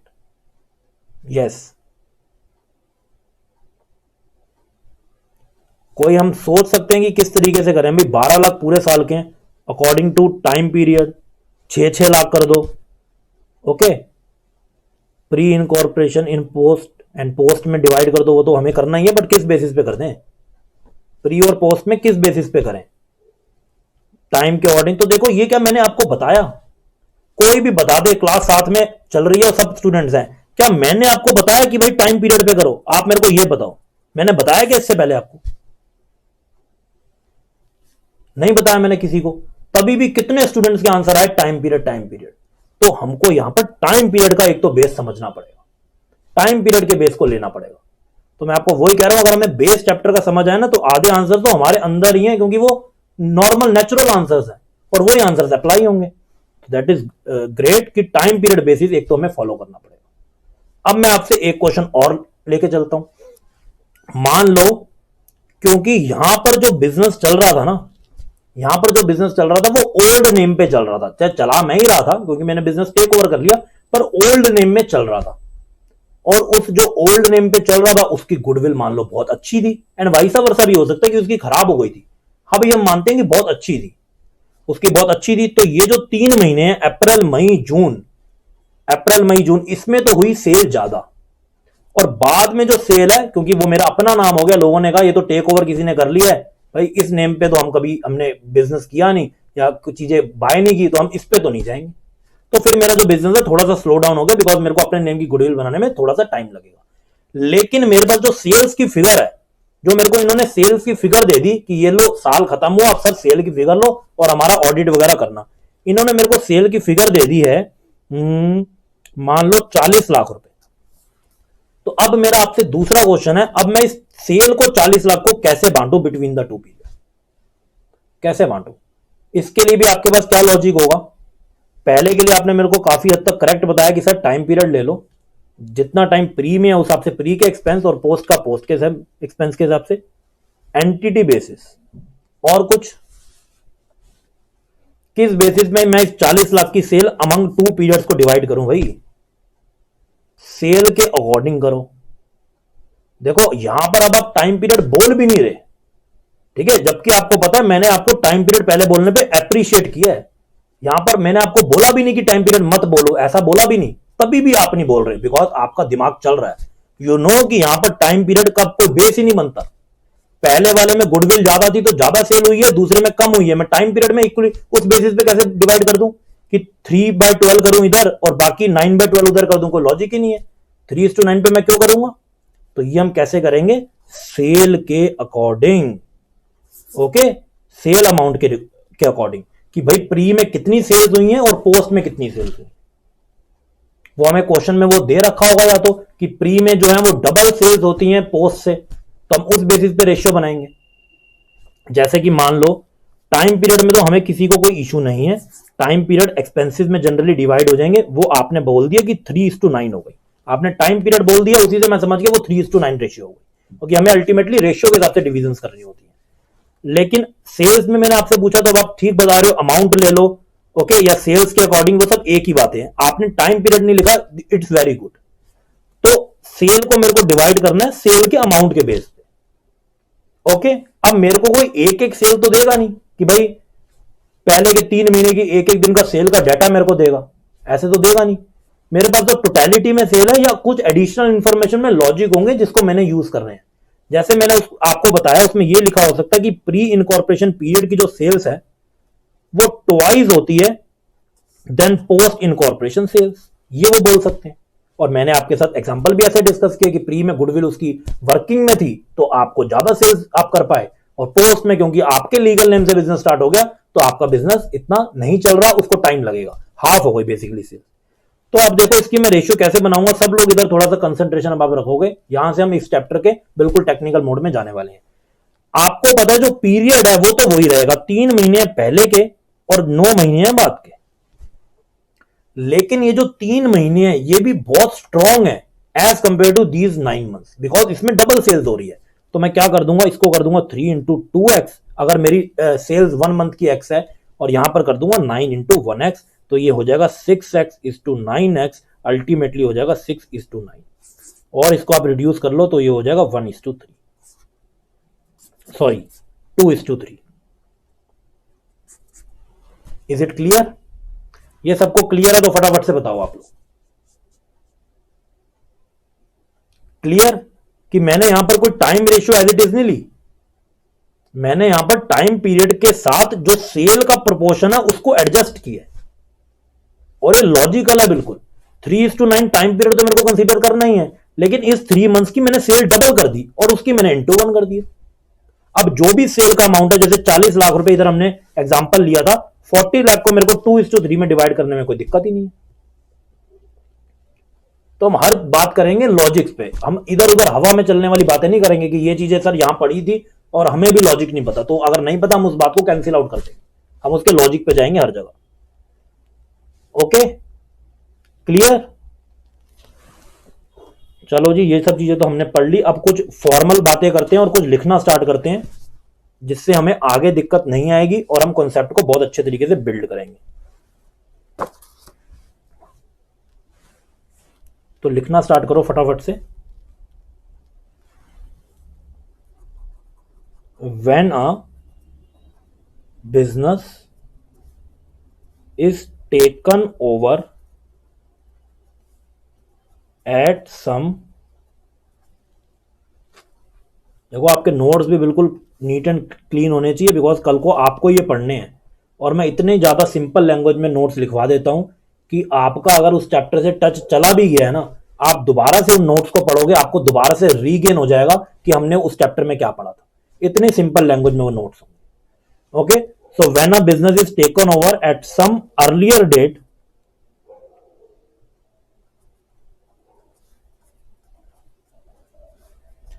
then the date of incorporation,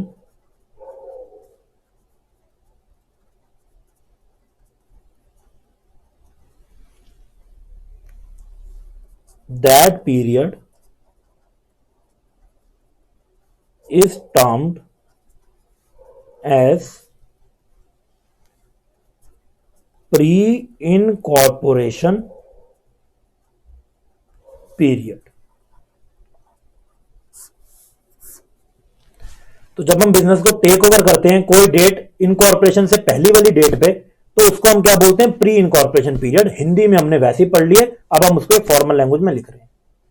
okay, similarly after receiving certificate of incorporation, business gets its legal status।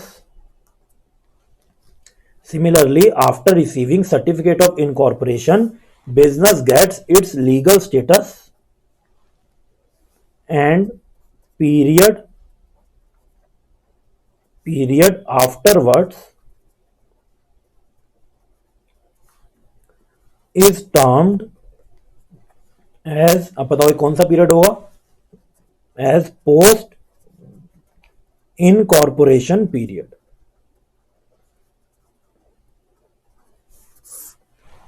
उसके बाद का जो भी पीरियड होगा वो हमारे लीगल नेम से बिजनेस चल रहा है, तो उसको हम क्या बोलेंगे? Post incorporation period. Fine, note it down.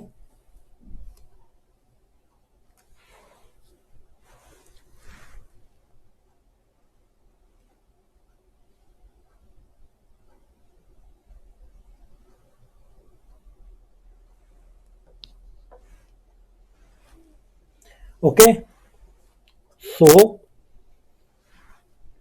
generally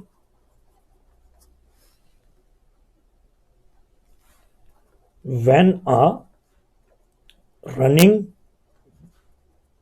business is taken over and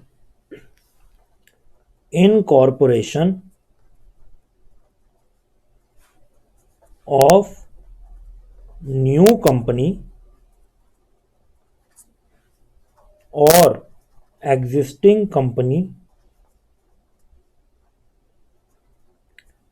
having this new business, तो या तो कोई एग्जिस्टिंग कंपनी हो जो अब किसी और का रनिंग बिजनेस भी खरीद रही है और अपनी कंपनी को ब्रॉड कर रही है, या एक न्यू ही कंपनी उठ के आ गई और वो किसी का जो बिजनेस है वो बाय कर रही है, वो कह रही है अच्छा काम करती है और हम इसका पूरा बिजनेस ही बाय कर लेते हैं, पता तो करते हैं कितने अमाउंट में पूरा बिजनेस मिल रहा है, पैसे ही तो देने पड़ेंगे ना। देखो मोर और लेस, सब चीजें नहीं कह रहा बट मोर और लेस पैसे देके हर चीज जनरली खरीदी जा सकती है। तो पूरा का पूरा बिजनेस भी लोग बेचने को तैयार होते हैं अगर उनको उनका मुंह मांगा पैसा दे दिया जाए। तो या तो हम भी नई कंपनी और पूरा किसी का बिजनेस ही टेक ओवर कर रहे हैं, या हम एग्जिस्टिंग कंपनी है और एक लाइन ऑफ बिजनेस में जा रहे हैं जिसमें ऑलरेडी कोई पर्सन एक्सपर्ट है, तो हमने उसका बिजनेस ही टेक ओवर कर लिया। In both cases the expenses और रेवेन्यू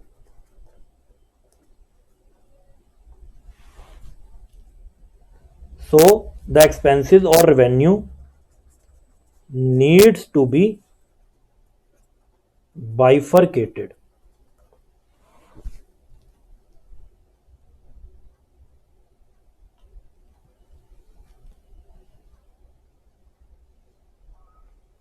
यस, कंपनी अपने फंक्शन को कंटिन्यू करेगी पोस्ट इनकॉर्पोरेशन में, कोई इशू नहीं है उसमें। बिफोर इनकॉर्पोरेशन यस, उससे पहले भी करेगी। जैसे मैंने आपको बताया, हम तो जिस दिन बिजनेस बाय कर लेते हैं, अगर वो रनिंग बिजनेस है हम उसको कंटिन्यू करते हैं।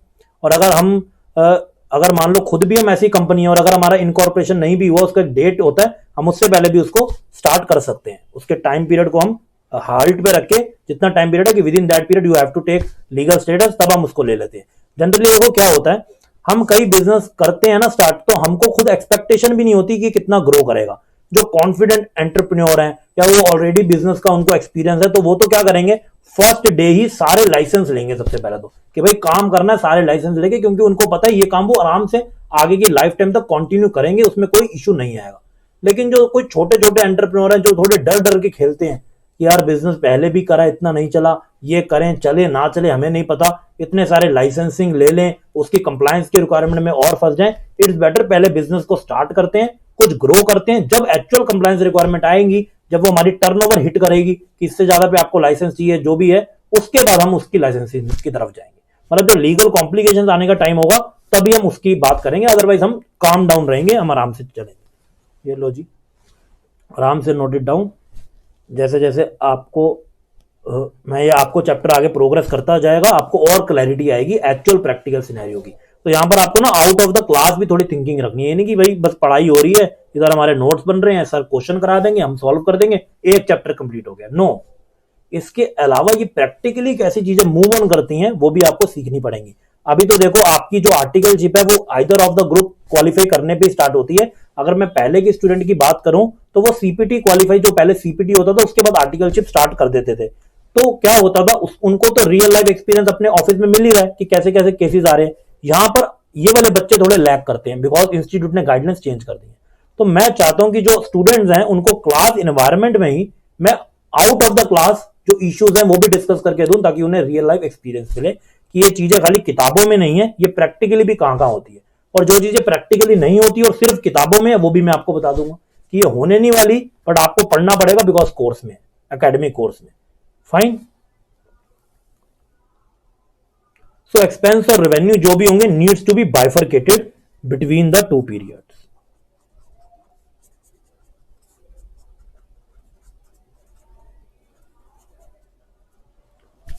ओके, हैंड राइटिंग आप सबको क्लियर है ना? यस, किसी को कोई इशू तो नहीं है रीडिंग में?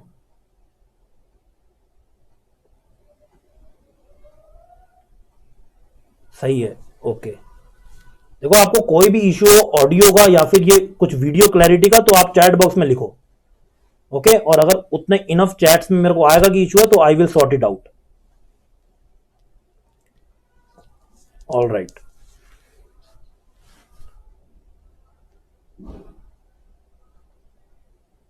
फाइन। तो you have noted this,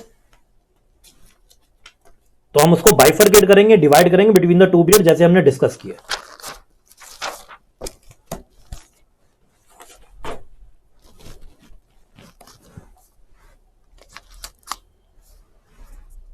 for bifurcation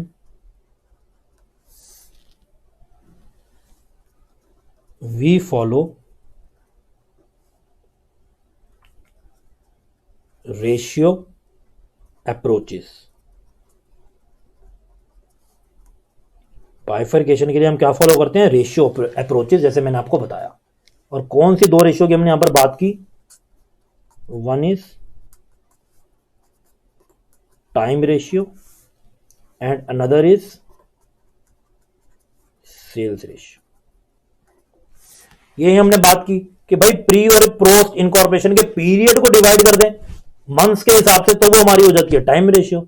और उनमें जितनी जितनी सेल्स हुई उसके पैटर्न के हिसाब से पीरियड को एडजस्ट करें तो वो हमारी हो जाती है सेल्स रेशियो। और इन्हीं दोनों रेशियोज के हिसाब से हम सारा जो रेवेन्यू है या एक्सपेंसेस है उसको बाइफरकेट करेंगे। जैसे कि देख लो, कुछ ऐसे एक्सपेंसेस भी होते हैं, आपको पता होगा, जो लिंक्ड टू सेल्स होते हैं। ओके, जैसे कि सेलिंग एक्सपेंसेस ही, उसमें तो नेम में सेलिंग आ रहा है तो सेल्स हो गया। तो मेरे को एक बात बताओ, जैसे सेलिंग एक्सपेंसेस हैं, सेलिंग एक्सपेंसेस आपको क्या लॉजिक लगता है, इसको मेरे को किस रेशियो में डिवाइड करना चाहिए? पूरे साल के सेलिंग एक्सपेंसेस है मान लो 30,000 रुपए, किस रेशियो में करूं, टाइम में करूं या सेल्स में करूं? सब आंसर दो फटाफट से। Sales ratio, sales ratio, sales ratio, absolutely yes, correct, excellent.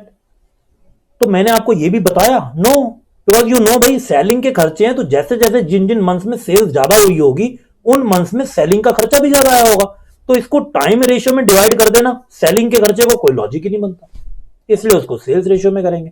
तो कौन सा एक्सपेंस किस रेशियो में करेंगे हम थोड़ी देर में स्टेप बाय स्टेप हर एक चीज को अच्छे से डिस्कस करेंगे। फाइन, तो अब लिखना स्टार्ट करते हैं, टाइम रेशियो है क्या।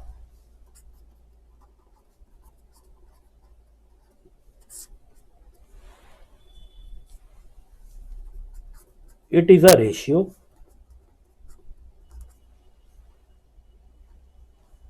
which is generally followed when expenses या revenue are occurred in uniformity over accounting period. मतलब हर वो चीज जो यूनिफॉर्मिटी के साथ हो रही है, मतलब हर मंथ में equal equal equal equal equal, कोई ऐसा पैटर्न है। सर ये भी क्या बात हुई, ऐसा तो कोई पैटर्न ही नहीं होता, कोई ऐसा एक्सपेंस नहीं होता सर जो इक्वल हो। बताओ ऐसा है क्या? कोई ऐसा एक्सपेंस नहीं हो सकता जो इक्वल ही हो हर मंथ इक्वल हो, कोई ऐसे एक्सपेंस नहीं होते। या हो सकता कोई ऐसा एक्सपेंस भी होता है। आप रेंट का एग्रीमेंट करते हो तो रेंट के एग्रीमेंट में लिखा ही जाता है कि आपको हर मंथ 25,000 पर मंथ रेंट देना है, और ये रेंट एग्रीमेंट 2 साल 3 साल के लिए। कोई इंटरेस्ट आपको देना है, यूजली वो भी सेम रहेगा। कोई सैलरी आपको देनी है स्टाफ को, हर महीने चेंज तो नहीं करते रहोगे, हर महीने प्रमोशन हो रही है, नो। तो जो यूनिफॉर्मिटी से एक्सपेंसेस चलते हैं जनरली, उसको हम टाइम रेशियो में कर देते हैं कि भाई आपका 3 महीने का प्री का पीरियड है, 9 महीने का पोस्ट का है। मान लो 1,20,000 के खर्चे हो गए तो 30,000 दे दिया मैंने प्री को और मैंने 90,000 दे दिया पोस्ट, टाइम पीरियड के बेसिस पे। Okay, and next is sales ratio.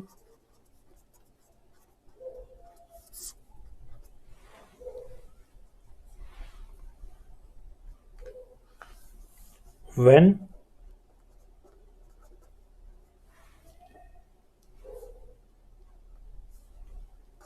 some expenses is linked to turnover oblique sales, we follow sales ratio। जब कोई एक्सपेंसेस वगैरह लिंक्ड ही हो जाएंगे टर्नओवर पे कि ये खर्चे हो ही इसलिए रहे हैं क्योंकि सेल ज्यादा है, सेल अगर होगी नहीं तो खर्चे भी रुक जाएंगे। ओके, तो वो वाले जो खर्चे हैं वो ऑब्वियस सी बात है सेल्स रेशियो के हिसाब से ही डिवाइड होंगे, उसका कोई लॉजिक नहीं बनता कि हम उसको टाइम पीरियड पे टाइम के हिसाब से एडजस्ट कर दें। ओके, इसके बाद आप लिखो इंपॉर्टेंट नोट, और ये जो इंपॉर्टेंट नोट है ना सिर्फ इस चैप्टर के लिए बल्कि मान के चलो पूरी अकाउंटिंग के लिए, चाहे वो अकाउंटिंग हो, ग्रुप 2 की एडवांस अकाउंटिंग हो या आपकी फाइनल की भी अकाउंटिंग हो। और ये आपको वैसे भी पता भी होगा, yo if some specific information is written regarding some question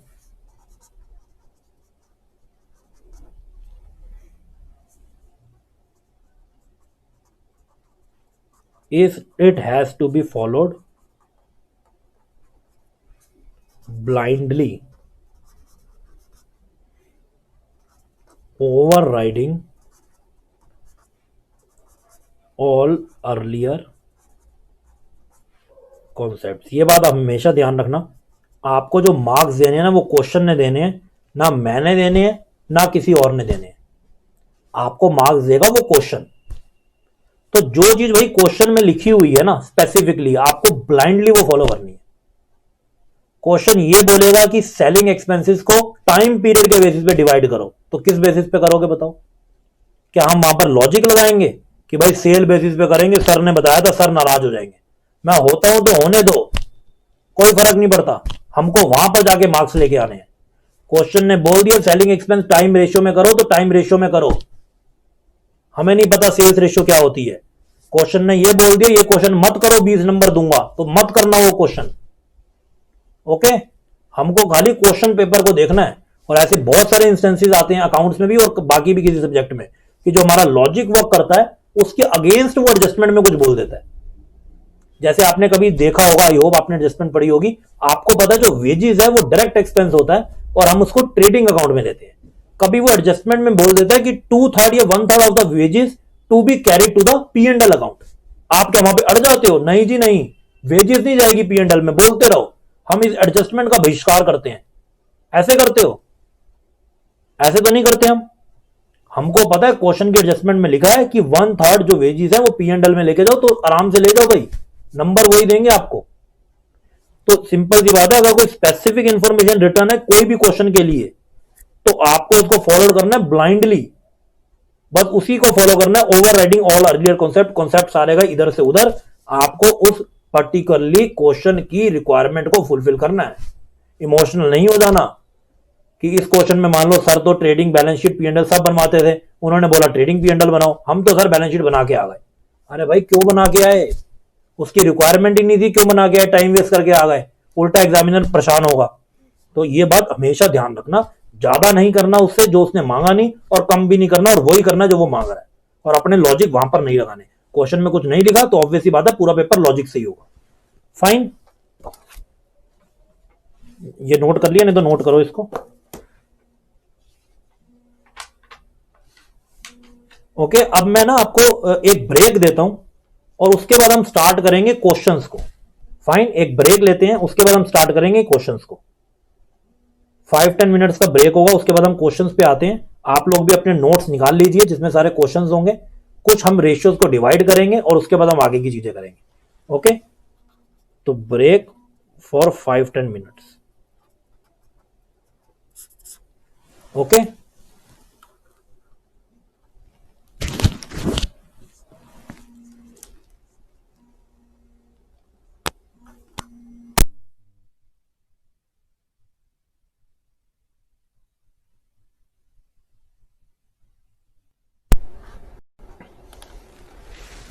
okay students, welcome back.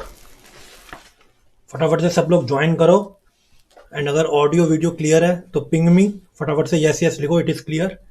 और हम स्टार्ट करते हैं अपने फर्स्ट चैप्टर की क्वेश्चंस की जर्नी। Is it clear? सब लोगों ने ज्वाइन ऑलरेडी किया हुआ है? ओके,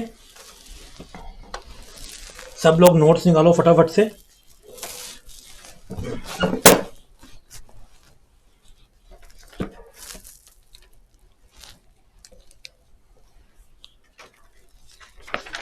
सबसे पहले हम देखते हैं क्वेश्चन नंबर 1।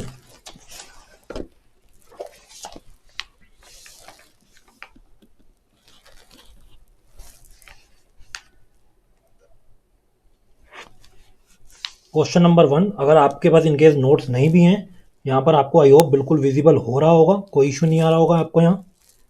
फाइन, तो क्वेश्चन नंबर 1 को हम पढ़ते हैं।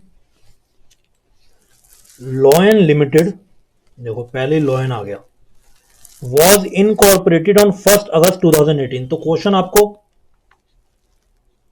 क्वेश्चन आपको डराने की पूरी कोशिश करेगा, लॉयन टाइगर सब आ जाएंगे, पर हमको बिल्कुल भी घबराना नहीं है, हमारे पास हमारे कॉन्सेप्ट्स हैं। Lion Limited was incorporated on 1 August 2018 to take over the running business of Messrs Happy with assets, पूरी उसकी एसेट्स ही उठा ली। From 1 April 18 the accounts of the company were closed on 31 March 19। पहले तो इन्हीं लाइंस पे बेस्ड हम एक अपना कॉन्सेप्ट ड्रॉ करते हैं।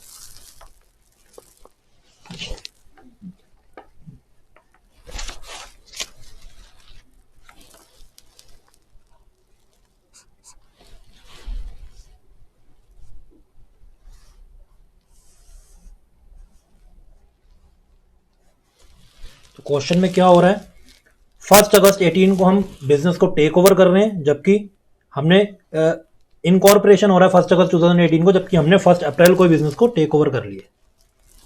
तो दिस इज 1 अप्रैल 18, ये हम मान के चलते हैं 1 अगस्त 18 हो गया, and this is 31 March 19 closing date. Okay,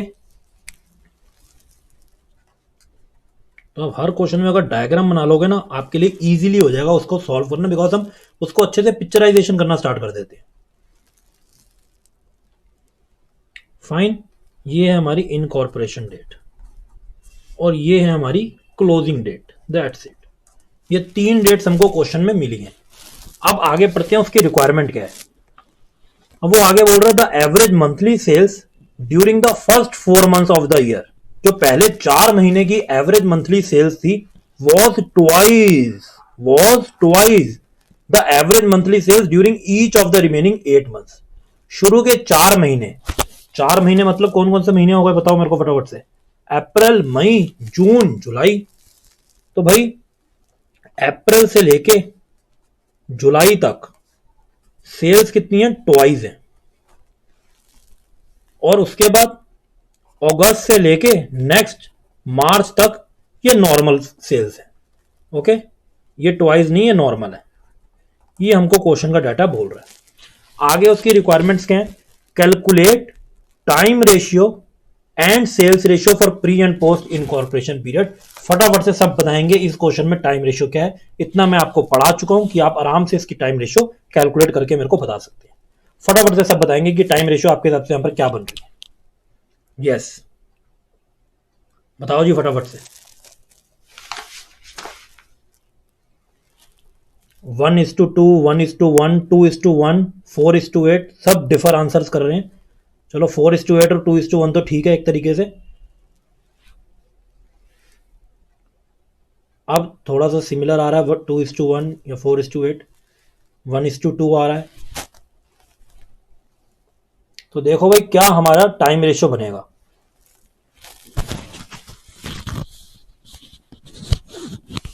time ratio देखते हैं कि क्या यहां पर हमारा क्रिएट होगा।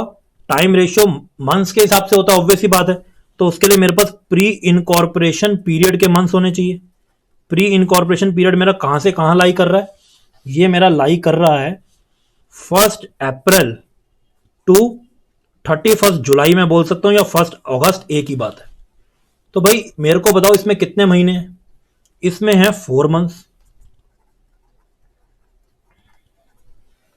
और पोस्ट इनकॉर्पोरेशन पीरियड ये कहां से कहां तक लाई कर रहा है, ये कर रहा है 1 अगस्त से 31 मार्च 19 तक।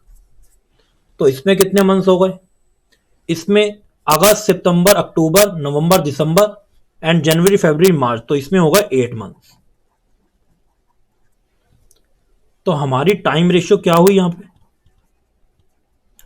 टाइम रेशियो हो गई 4:8, जिसको हम और सॉल्व करेंगे तो ये आ जाएगी 1:2। तो भाई ये 2:1 और 1:1 वगैरह वालों से मैं पूछना चाहता हूं, ये आप लोग कैसे कैलकुलेशन कर रहे हो। इस तरीके के क्वेश्चन तो हमने एग्जाम्पल की फॉर्म में ऑलरेडी किए। भाई प्री इनकॉर्पोरेशन पीरियड का मेरा टाइम कम है, ये सिंपल सा दिख रहा है, तो उसका तो जो नंबर है वो इससे ज्यादा कैसे हो सकता है, वो तो कम ही होगा ना। अगर आप इस लॉजिक से भी सोचो रफली थोड़ा सा, तो 2:1 तो एब्सोल्युटली इनकरेक्ट है। टाइम मेरे पास प्री में 4 मंथ्स का है, पोस्ट में 8 मंथ्स का है, तो 4:8 is 1:2, as simple as that. Okay, इसके बाद अब हम आते हैं सेल्स रेशियो पे। सेल्स रेशियो के लिए उन्होंने आपको बस इतना बोला है कि अप्रैल से जुलाई क्या होती है, सेल्स ट्वाइस होती है, और उसके बाद जो होती है वो नॉर्मली होती है, इसका मतलब। तो कैलकुलेशन ऑफ सेल्स रेशियो। अच्छा, सबने ऑलरेडी लगता है कैलकुलेट कर लिया, सब आंसर्स लिख रहे हैं 1:1, वेरी गुड। तो इसको करने का तरीका भी देख लेते हैं हम कि किस तरीके से हमारी इसमें फॉर्मेटिंग रहने वाली है। क्योंकि अगर हम एक्स की तरह इसको एज्यूम करेंगे तो हम लिखेंगे let average monthly sales be x. मान के चलो कि जो एवरेज मंथली सेल्स है वो एक्स है। तो भाई प्री में कितने मंथ्स हैं, प्री में मंथ्स तो 4 हैं, और पोस्ट में कितने हैं, पोस्ट में है 8। तो 4 को मैं मल्टीप्लाई किससे करूंगा, 2x से, क्योंकि यहां पर जितने भी मंथ्स हैं उसमें ट्वाइस सेल हो रही है। ये देखो लिखा हमने इधर, अप्रैल मई जून जुलाई में ट्वाइस, और अगस्त से मार्च में नॉर्मल। ये वैसे क्वेश्चन थोड़ा सा सिंपल है, क्योंकि इसमें जो प्री इनकॉर्पोरेशन है उस पूरे पीरियड में ट्वाइस है, और पोस्ट के पूरे पीरियड में नॉर्मल है। अदरवाइज ऐसे भी हो सकता है कि प्री के भी पीरियड में ट्वाइस और पोस्ट के भी कुछ पीरियड में ट्वाइस ही है, और उसके बाद वो नॉर्मल चल रही है। तो उसको हम किस तरीके से डील करेंगे वो हम आगे आने वाले क्वेश्चंस में ही देखेंगे। ओके, मैं आपको सारा ओवरव्यू साथ साथ दे ही जा रहा हूं कि हमको आगे क्या टेक्निकल चीजें भी फेस करनी पड़ सकती हैं। और यहां पर क्या करेंगे, 8 इंटू हम एक्स कर देंगे। तो इससे हमारी कैलकुलेशन क्या बनने वाली है, 8x इज टू 8x, और इसको फिर आप कट करो या जो मर्जी करो, ये क्या हो जाएगा अल्टीमेटली 1:1। तो हमारी टाइम रेशियो आ गई 1:2 एंड हमारी सेल्स रेशियो क्या आ गई 1:1। फटाफट से इसको नोट डाउन करेंगे बिल्कुल neat and clear hand writing के साथ। ओके, मैं आपको ये शो कर देता हूं, स्टार्टिंग से नोट डाउन कर लो।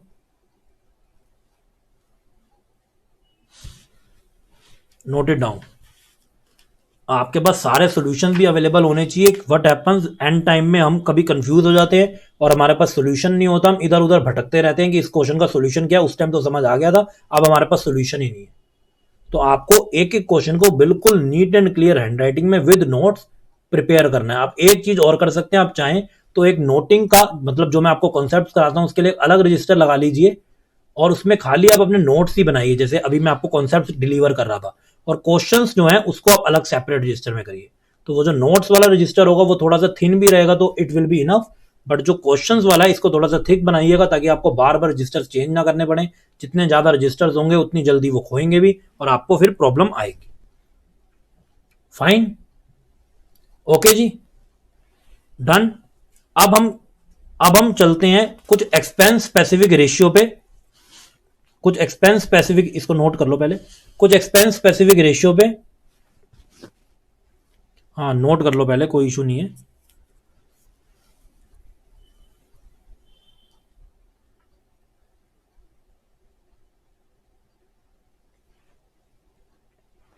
तो ये हमारी प्रेजेंटेशन रहेगी। मैं आपसे एक्सपेक्ट करता हूं कि अब जो मैं आपको अगर कोई इनकेस होमवर्क का भी क्वेश्चन दूंगा, आप उसको इसी तरीके से करोगे, और बाकी किसी तरीके से करोगे वो मेरे लिए काम की चीज नहीं है, अगर उसमें प्रॉपर प्रेजेंटेशन इन्वॉल्व नहीं है। मेरे को बस ये आंसर से मतलब नहीं होता 1:2 1:1। आप मेरी बुक देखोगे, इसलिए मैंने आंसर इसमें डाले भी नहीं है। रीजन यही है, आंसर्स में डाल देता हूं, बच्चा बस उसी से एक्साइट हो गया कि हमारा आंसर मैच हो गया, सोचता है कि मेरे सारी चीजें सही हो गई, मेरे सारे पाप धुल गए।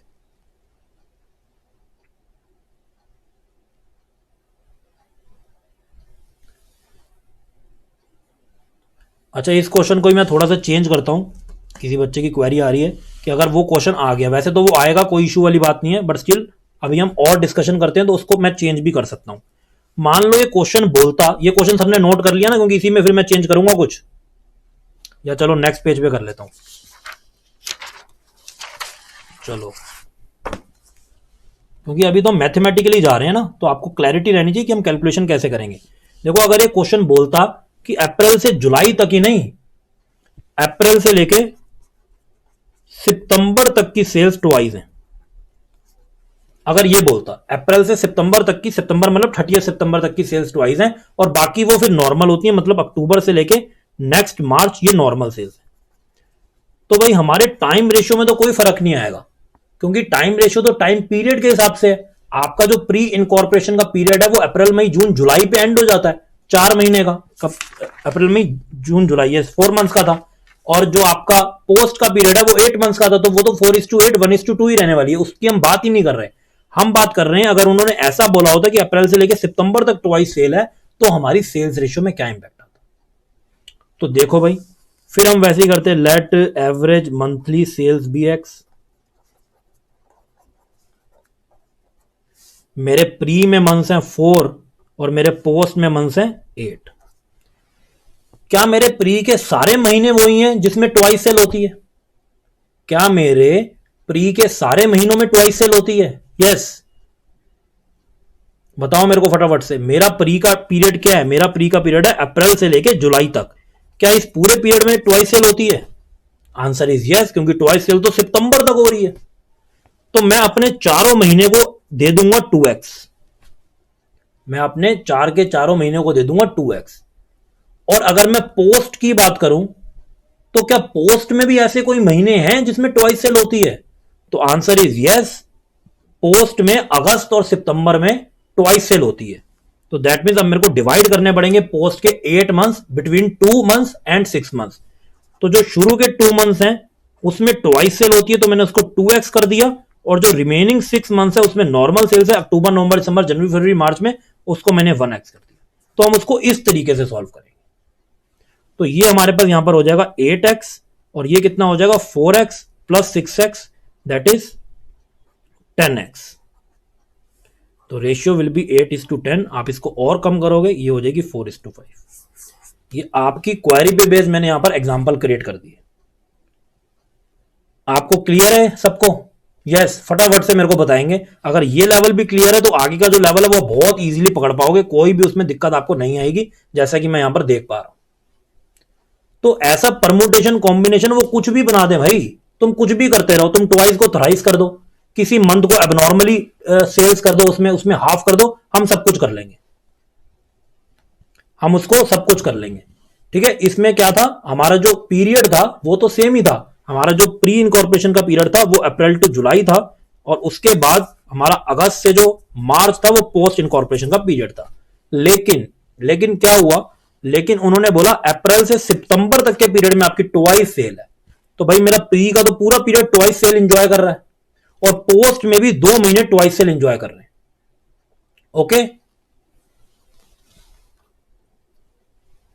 फाइन, एक second.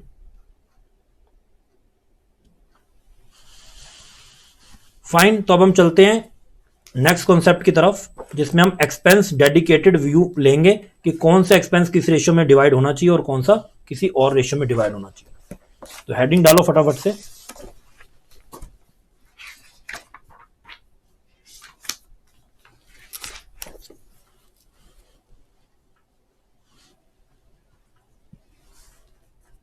Basis of apportionment. Apportionment division कोई बोलते हैं।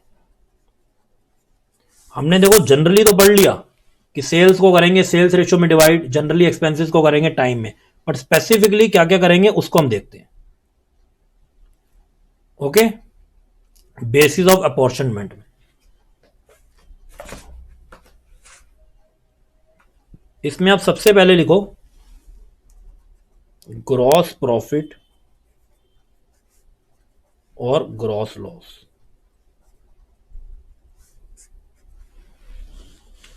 मेरे को बताओ ग्रॉस प्रॉफिट और जो ग्रॉस लॉस है ये किस बेसिस पे डिवाइड होना चाहिए। आपको पता है जीपी कहां निकलता है? जीपी निकलता है भाई ट्रेडिंग अकाउंट में। ट्रेडिंग अकाउंट की जो बैलेंसिंग फिगर होती है दैट इज ग्रॉस प्रॉफिट या ग्रॉस लॉस। तो इसको किस रेशियो में डिवाइड होना चाहिए? क्या इसको टाइम पीरियड के हिसाब से कर दें कि भाई 4 महीने में, पूरे साल में अगर 1,20,000 प्रॉफिट कमाया तो 4 महीने का 40,000, 8 महीने का 80,000 होगा डिवीजन, या सेल्स में करना चाहिए? आंसर इज करेक्ट, इसको हम करेंगे सेल्स रेशियो में डिवाइड। साथ साथ इसको लिखते रहो, हमारी पूरी लिस्ट बनके तैयार हो जाएगी, जो हम अपने लॉजिक से लिस्ट बनाएंगे। इसमें कुछ भी रटा हुआ नहीं होगा कि भाई ये सर ने फॉर्मूला लिखवा दिया अब यही हमें फॉलो करना है। नो, हम डिस्कशन मोड में बात कर रहे हैं, तो हम डिस्कस करेंगे इसकी क्या रेशियो बनती है, उसके बाद हम उसको लेंगे। ओके, तो हम इधर भी क्या लेंगे, सेल्स रेशियो लेंगे। और अगर हमारे पास इन रेयर सर्कमस्टेंसेस सेल का डाटा नहीं है और खाली वो हमसे पूछ रहा है ग्रॉस प्रॉफिट को आप कैसे डिवाइड करें, पर सेल का डाटा नहीं है, ओके, सिर्फ उसने डायरेक्ट आपको ग्रॉस प्रॉफिट का अमाउंट दे रखा है, तो हम सेकंड प्रेफरेंस किसको दे देते हैं, सेकंड प्रेफरेंस, जो मैं कह रहा हूं रेयर केसेस में आएगा, जनरली आप किसी भी क्वेश्चन में ऐसा नहीं देखोगे, पर अगर ऐसा हो गया तो हम किसको ले लेंगे, सीओजीएस रेशियो। मतलब आपने जितने कॉस्ट के गुड्स बेचे उसी हिसाब से तो आपको प्रॉफिट हुआ होगा, ज्यादा बेचे तो उस पीरियड में ज्यादा प्रॉफिट, और कम बेचे तो उस पीरियड में कम प्रॉफिट, तो सीओजीएस की रेशियो हम ले लेंगे। और अगर वो भी हमारे पास डाटा नहीं है तो फिर मजबूरी में तो हमें दूसरी रेशियो उठानी पड़ेगी, दैट इज फिर टाइम रेशियो।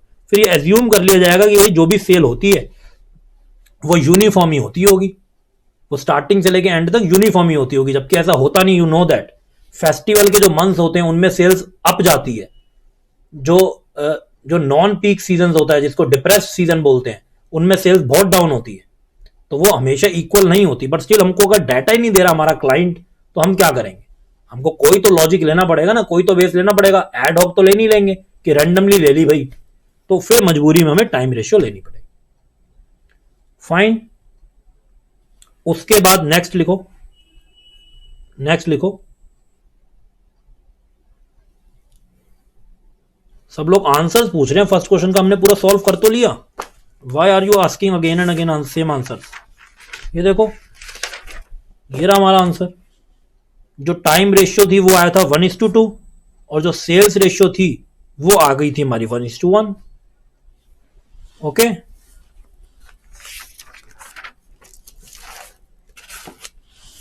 तो अब हम आते हैं इधर दोबारा से। तो हमने ग्रॉस प्रॉफिट ग्रॉस लॉस की तो बात कर ली कि ये भाई पहली प्रायोरिटी तो सेल्स रेशियो को दी जाएगी, क्योंकि सेल्स के बेस पे प्रॉफिट निकलता है। अवेलेबल नहीं है तो सीओजीएस को ले लो, और वो भी नहीं है फिर हम आएंगे टाइम रेशियो पे।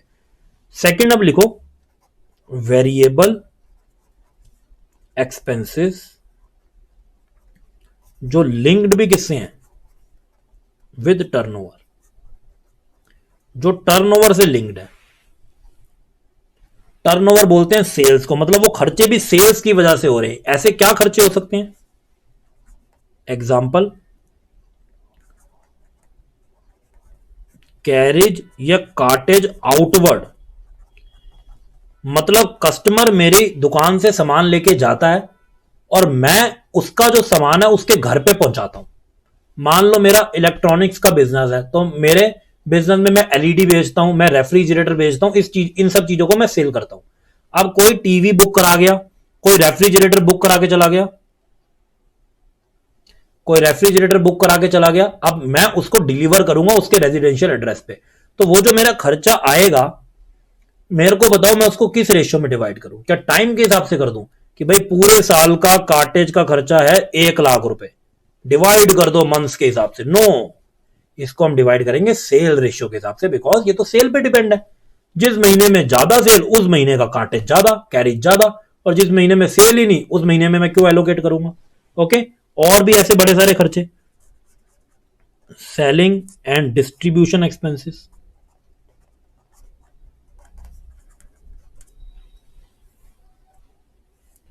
Commission to selling agents. Selling agents का काम ही होता है हमारा सामान बिकवाना, तो जितना वो सामान बिकवाते हैं उसी पे वो कमीशन लेते हैं, तो ये तो प्योरली सेल्स रेशियो पे डिवाइड होना चाहिए। ओके, एडवर्टाइजमेंट एक्सपेंसेस, एडवर्टाइजमेंट भी सेल्स से लिंक्ड है। एडवर्टाइजमेंट सेल्स से, एडवर्टाइजमेंट से सेल्स होती है तो उसका खर्चा भी उसी सेल्स को एलोकेट होगा। फाइन, उसके बाद बैड डेट्स भी इसी में आएंगे, क्योंकि जब सेल्स ज्यादा होंगी तो बैड डेट्स भी तभी होंगे। जिसकी सेल ही नहीं होती, क्या वो कह सकता है भाई मेरे को तो बैड डेट का बड़ा लॉस उठाना पड़ता है? भाई तेरी सेल तो होती नहीं, तेरा बैड डेट कहां से होगा? जिसकी सेल होगी बैड डेट भी तो उसी का होगा, तो bad debt is also link to sale. या फिर कोई ब्रोकरेज दे रहे हो किसी चीज को सेल कराने में, जैसे हम शेयर्स वगैरह को सेल कराते हैं तो ब्रोकरेज जाती है, या और भी किसी फॉर्म में वो जा सकती है। और भी कुछ सेल्स प्रमोशन एक्टिविटीज, वो सेल को प्रमोट कर रही है तो भाई सेल्स रेशियो में ही तो डिवाइड होगी। तो ये सारे के सारे जो बेसिकली इस तरीके के खर्चे हैं, हाउएवर इसकी लिस्ट और भी बड़ी हो सकती है, तो इन सबको हम किस रेशियो में डिवाइड करेंगे, जैसे कि आपने बोला सेल्स रेशियो।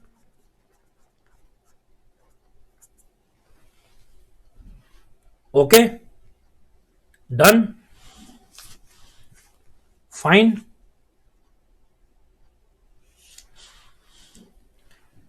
इसको नोट डाउन करो सब।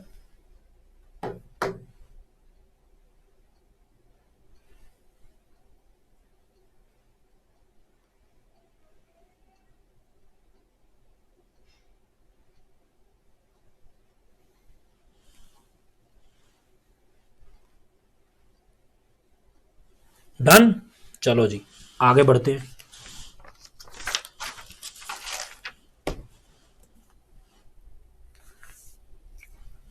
आगे बढ़ते हैं भाई, बहुत इंटरेस्टिंग चैप्टर, रिलैक्स होके पढ़ो, प्रेशर बिल्कुल भी नहीं लेना भाई। मैं आपको बिल्कुल ट्रू बात बोल रहा हूं। दो चीजें मेरी मान के चलना, एक तो बच्चा बन जाना, मतलब ये मत सोचना इस चीज की हल्की सी भी ईगो मत लाना। अब तो हम सीए कर रहे हैं, ये फॉर्मेट बनाएंगे कि सर को देखो ऐसे पढ़ा रहे हैं, ऐसे स्लो स्लो पढ़ा रहे हैं जैसे हमें कुछ समझ ही नहीं आ रहा, और उन्हें पता भी हम आंसर ठीक कर रहे हैं तभी भी ऐसे पढ़ा रहे हैं। तो मैं पढ़ाने को बहुत फास्ट पढ़ा सकता हूं, पर मेरे को पता है कि ये स्लो पढ़ाना आपको कितना बेनिफिट करेगा। तो हमको बच्चा बन के रहना है। मैं भी आपके सामने बच्चा हूं और आप भी बच्चे हो। अगर हम इसी मैनर में पढ़ेंगे ना तो हमें पता भी नहीं चलेगा, हम रैंक तक भी पहुंच जाएंगे, कोई उसमें बहुत बड़ी बात नहीं है। ओके, लेकिन जहां हम सोचेंगे कि हम तो भाई हीरो बन गए, अब तो फाउंडेशन भी हमारा हो गया और हम तो आंसर्स कैलकुलेटर में कर लेंगे, फॉर्मेट तो हम सीधा फाइनल एग्जाम में बना के आते हैं, हम नहीं है छोटे मोटे प्रैक्टिस में ये बनाते या क्लासेस में बनाते। ये सर को बनाने दो, उनके पास बहुत टाइम है, हमारे पास नहीं है। तो ऐसी थिंकिंग नहीं रखनी। जो बच्चा बना रहेगा, जो रजिस्टर्स प्रॉपरली मेंटेन करेगा, हर एक चीज करेगा, उसके मार्क्स ना आए ऐसा हो ही नहीं सकता। रेगुलर टेस्ट दो, क्वेश्चंस करो, मेरे साथ रेगुलरली आप कांटेक्ट में रहो, कोई आपको इश्यू नहीं आएगा। फाइन, इसके बाद नेक्स्ट लिखते हैं फिक्स्ड कॉमन चार्जेस, और फेस पे आपके हमेशा स्माइल रहनी चाहिए। ओके, बिकॉज हम पढ़ी तो रहे हैं, ऐसा थोड़ी है कि कुछ ऐसा काम कर रहे हैं जिसमें बहुत दिक्कत वाली बात है, ऐसा तो कुछ भी नहीं है। फिक्स्ड कॉमन चार्जेस अगर हम बात करें, जैसे कि सैलरीज या फिर office and admin charges, administration charges होते हैं ना, मेंटेनेंस वगैरह के जो रेगुलरली होते हैं बेसिकली, ऐसे कुछ चार्जेस। और रेंट हो गया, रेंट के साथ जनरली रेट्स एंड टैक्सेस भी जाता है, ये सब चार्जेस। और अगर मैं बात करूं प्रिंटिंग एंड स्टेशनरी की,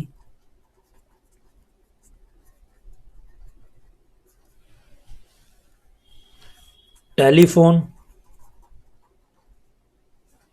अब ये ओल्ड कॉन्सेप्ट के हिसाब से टेलीग्राम पोस्टेज भी आपको बोलते रहेंगे। अब आजकल तो ऐसा कुछ टेलीग्राम पे काम होता नहीं है, यू ऑल नो दैट। या फिर डेप्रीसिएशन की हम बात करें, मतलब अब ये मैं सारे मोर और लेस इनडायरेक्ट एक्सपेंसेस की बात कर रहा हूं। हाँ, इंश्योरेंस भी कर लो, देखो बच्चे मेरे को गाइड कर रहे हैं तो मैं इसमें एक्सपेंसेस और भी ऐड कर सकता हूं। मिसलेनियस एक्सपेंसेस, ठीक है, अब मैंने मिसलेनियस में डाल दिया। तो अब ये पूरा जो बंडल है, ये इतना बड़ा बंडल, बताओ भाई कौन सी रेशो में डालूं? आंसर्स पहले ही आ रहे हैं, सब बताओ मेरे को, सब लोग पार्टिसिपेट करो, किस बंडल में इसको जगह मिलेगी? टाइम रेशियो, एक्सीलेंट, इन सबको जगह मिलेगी टाइम रेशियो में, बिकॉज ये तो टाइम के साथ अकर हो रहे हैं। इसका मेरा मोर और लेस सेल से कोई लेना देना नहीं है कि सेल के हिसाब से ये अकर होंगे, सेल नहीं होगी तो ये नहीं होंगे, ये तो तभी भी होते रहेंगे, फिक्स्ड है ना, फिक्स्ड कॉमन चार्जेस हैं। आपने पढ़ा होगा इकोनॉमिक्स में फिक्स्ड कॉस्ट वेरिएबल कॉस्ट, अभी कॉस्टिंग में भी पढ़ोगे बहुत। तो फिक्स तो होंगे ही होंगे, irrespective of the level of output, output कुछ हो रहा है या नहीं हो रहा। ओके, ये तो चार्जेस होंगे। अब भाई डेप्रिसिएशन जो होता है, मैंने कार ले ली और कार में चला नहीं रहा है सच, ओके, मैं कार नहीं चला रहा, बस ले ली, क्या डेप्रिसिएशन भी रुक जाएगा? सर मैं लगूंगा नहीं क्योंकि आप मेरे को चलाते तो हो नहीं। क्या वो मेरे को ये बोलेगा कि मेरी वैल्यू वही रहेगी जितने की आप लेके आए थे, क्योंकि आपने चलाया ही नहीं। आपका जो किलोमीटर का वो मीटर है जो स्टार्टिंग में मिलते हैं 10-15 किलोमीटर 50 किलोमीटर, उसी पे रुका हुआ है, इसलिए मैं भी डेप्रिशिएट नहीं होऊंगा, इतने के ही आपको अमाउंट वापस ला के दूंगा जब आप इसको बेचना चाहो। ऐसा तो नहीं होता, वो तो रोज डेप्रिशिएट हो रहा है। मेरा फोन, हर एक चीज जो हमारे पास एसेट है वो रोज डेप्रिशिएट हो रही है, आप यूज करो या ना करो। और कार का तो अगर मैं एग्जांपल आपको प्रैक्टिकली दूं, अगर हम यूज नहीं करते तो और बुरी तरीके से डेप्रिशिएट होती है। ओके फाइन, तो ये चीजें भी हमको क्लियर है कि ये टाइम रेशियो में हम डिवाइड करेंगे जब इनका भी हमें डिवीजन करने को आएगा। ठीक है जी, नेक्स्ट लिखो, expenses exclusively relating to pre incorporation period. अब तो ये हेडिंग में ही क्लियर है, एक्सपेंसिव एक्सक्लूसिवली, जो पूरे के पूरे रिलेटेड किसको हैं, प्री इनकॉर्पोरेशन पीरियड को। इसका पोस्ट से कोई भी लेना देना नहीं है, खाली ये प्री वाले ही हैं। जैसे कि क्या हो सकता है, जैसे कि क्या हो सकता है, इंटरेस्ट ऑन वेंडर्स कैपिटल। देखो भाई, मैंने बिजनेस परचेज किया 50 लाख रुपए का, लेकिन वो 50 लाख रुपए पे करने के लिए मेरे पास पैसे नहीं थे, तो मैंने क्या करा, किसी से वो 50 लाख रुपए एज अ लोन ले लिया और उस वेंडर को अब मैं उससे सेटिस्फाई कर रहा हूं। तो वो जो मेरे पेमेंट से वेंडर की कैपिटल बढ़ रही है और मैं उस पर इंटरेस्ट पे करूंगा, क्या मैं उस इंटरेस्ट को टाइम पीरियड में बांट दूं कि भाई इंटरेस्ट है पूरे साल का तो उसमें बांट दूं, या क्योंकि वो लोन ही लिया गया है प्री इनकॉर्पोरेशन पीरियड में और उसी से रिलेटेड है, तो वो जो इंटरेस्ट भी आएगा वो भी प्री इनकॉर्पोरेशन पीरियड में है। सिंपल सी बात है, उसका रीजन ही प्री इनकॉर्पोरेशन पीरियड में बना है, तो उसको मैं कैसे एलोकेट कर दूं सेल बेसिस पे या टाइम रेशियो पे, ये तो डायरेक्टली पूरा का पूरा उठ के ना प्री में जाके बैठ जाएगा, इसकी डिवीजन ही नहीं होगी। ओके, तो लिखो इसको, charged to pre incorporation period. तो कुछ कुछ खर्चे ऐसे होंगे जो खाली ही खाली प्री में ही पूरे आएंगे और खाली जो वो पोस्ट में आएंगे। जैसे कि मैं आपके सामने एक एग्जांपल लेता हूं, मैंने बिजनेस टेक ओवर किया, उसके बाद 3-4 महीने बाद मैंने इनकॉर्पोरेशन करा लिया। जब मैंने इनकॉर्पोरेशन कराया ना, तो मेरे को लगा अब तो मैं बिजनेस को बहुत अच्छे से एक्सपैंड करूंगा और इसको चलाऊंगा, और मैंने एक फैक्ट्री और ले ली रेंट पे। मैंने एक फैक्ट्री और ले ली रेंट पे 50,000 रुपए पर मंथ, मतलब जब मेरा बिजनेस इनकॉर्पोरेट हुआ उसके बाद। तो मेरे को एक बात बताओ, वो जो 50,000 रुपए पर मंथ के हिसाब से मेरा रेंट लगेगा, क्या मैं उसको पूरे साल टाइम रेशियो पे डिवाइड कर दूं या सेल पे डिवाइड कर दूं, या मैं वो पूरा एक्सपेंस डायरेक्टली पोस्ट में उठा के डाल दूंगा? यस, क्या करा जाएगा, उसको पूरा एक्सपेंस पोस्ट में डाल दिया जाएगा, क्योंकि भाई वो तो खर्चा ही मैंने पोस्ट में पाला अपने ऊपर, पहले तो वो मेरे ऊपर खर्चा था ही नहीं, तो मैं कैसे उसको यूनिफॉर्मिटी के साथ डिवाइड कर दूंगा। तो यहां पर हमें ये छोटी छोटी चीजें भी ध्यान देनी है जो क्वेश्चन में बिल्कुल बिल्कुल क्लियर होगी। ऐसा नहीं है कि क्वेश्चन इसको हाइड करेगा और हमसे पूछेगा सोचो भाई कब रेंट हुआ होगा, वो हमको ऐसे सोचने नहीं देगा, और अगर सोचने देगा तो आपको पता है अकाउंट्स में तो हमारे पास ये भी बेनिफिट है कि हम उसमें अजम्पशन ले सकते हैं, कोई हमें दिक्कत नहीं है। नेक्स्ट लिखो, ये सब आपने नोट कर लिया, इसको फटाफट से नोट करो।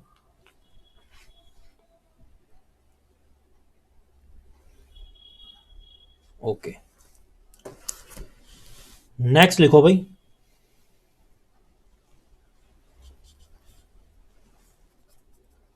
Expenses exclusively relating to post incorporation period. अब कुछ ऐसे खर्चे हैं, अभी मैंने बात भी कर ली आपके साथ, जो प्योरली पोस्ट इनकॉर्पोरेशन पीरियड के हैं। मेरी मेरी एक फर्म थी, ओके, और मैंने क्या करा, मैंने एक कंपनी को टेक ओवर कर लिया, मैंने एक कंपनी को टेक ओवर कर लिया और अब उसका मैं इनकॉर्पोरेशन कराऊंगा। तो आपको पता है जब भी हम बिजनेस को टेक ओवर करते हैं या कंपनी को करते हैं तो बड़ी सारी हमें लीगल कॉम्प्लाइंसेस फॉलो करनी पड़ती हैं, जो इसीलिए फॉलो की जा रही है क्योंकि मैंने कंपनी को टेक ओवर करा। अगर मैं करता ही ना तो मैं क्यों कंप्लाइंसेस फॉलो करता? छोटी सी फर्म चला रहा था, उसकी जो कंप्लाइंसेस छोटी मोटी होती है वो मेरी चल रही थी। अब मैंने क्योंकि कंपनी को टेक ओवर कर लिया तो अब मेरे को वो सारी कंप्लाइंसेस फॉलो करनी पड़ेंगी, जैसे कि एग्जांपल, फॉर्मेशन एक्सपेंसेस, कंपनी बनाने का खर्चा, आप भी बनाओगे हाउएवर ये सेक्रेटरियल वर्क ज्यादा होता है, तो आपके जो सीएस भाई बहन हैं या आप भी कहीं होंगे जो सीएस भी साथ में कर रहे होंगे, तो उस वे में ज्यादा जाता है। बट इट डजेंट मीन कि यहां पर सीए नहीं है, सीए भी इस फील्ड में बराबर काम कर रहे हैं और आप भी बिल्कुल कर सकते हैं। ओके, और मैं अब कंपनी बनाने के बाद उसमें कई चीजें इशू भी कर सकता हूं, जैसे कि इंटरेस्ट ऑन डिबेंचर्स। तो उन डिबेंचर्स का जो मेरे को डिबेंचर होल्डर को इंटरेस्ट देना पड़ेगा, वो इसीलिए देना पड़ा क्योंकि कंपनी फॉर्म की। क्या फर्म डिबेंचर इशू करती है? Answer is no. तो क्योंकि उस पर फिर इंटरेस्ट ऑन डिबेंचर भी मेरे को देना पड़ रहा है, तो उसका भी जो इंटरेस्ट का खर्चा मेरे ऊपर बर्डन बना, वो सीधा सीधा पोस्ट में चला गया। इसका प्री में डालने का कोई लॉजिक ही नहीं, क्योंकि प्री में तो मैं छोटी सी फर्म लेके चल रहा था। ओके, उसके बाद डायरेक्टर्स फी। भाई डायरेक्टर जो ये डेजिग्नेशन है, ये अपॉइंट ही कहां होता है? आपने कभी ये क्वेश्चन पढ़ा?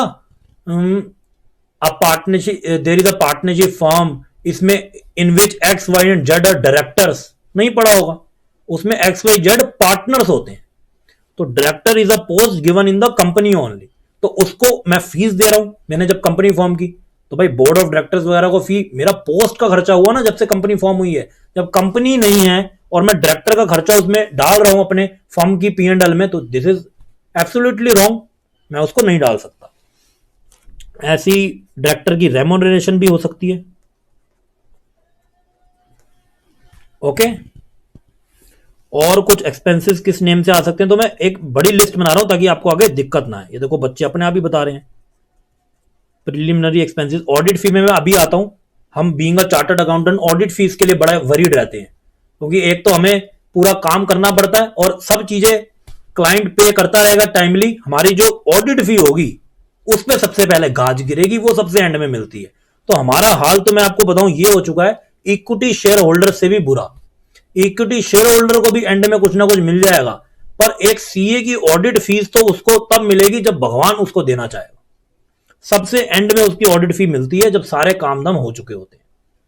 चलो जी, उस पर भी बात करेंगे। आपने मेरे दर्द को उजागर कर दिया, और कोई बात नहीं है कि ऑडिट फी का नाम लेते ही मेरे को दर्द होना स्टार्ट हो जाता है, और मेरे दिमाग में चलता है हाँ भाई किस किस की ऑडिट की फी मेरी पेंडिंग है। अब मेरे दिमाग में वो चलना स्टार्ट हो गया। चलो एनीवे, अभी टॉपिक पे ही रहते हैं। उसके बाद share issue expenses. Share issue करने के जो भी और खर्चे आ रहे हैं, किसी भी सोर्स से हम शेयर्स को इशू कराते हैं, वो सारे खर्चे भी, क्योंकि आपको पता है शेयर भी कौन इशू करेगा? क्या पार्टनरशिप हम शेयर इशू करेगी? नो, ये भी कंपनी इशू करेगी। ओके, और अंडर राइटिंग या अंडर राइटर्स को जो हम देते हैं under writing commission. Okay fine.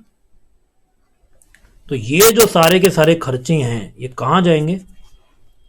ये एब्सोल्युटली चार्ज होंगे, charge to post incorporation period.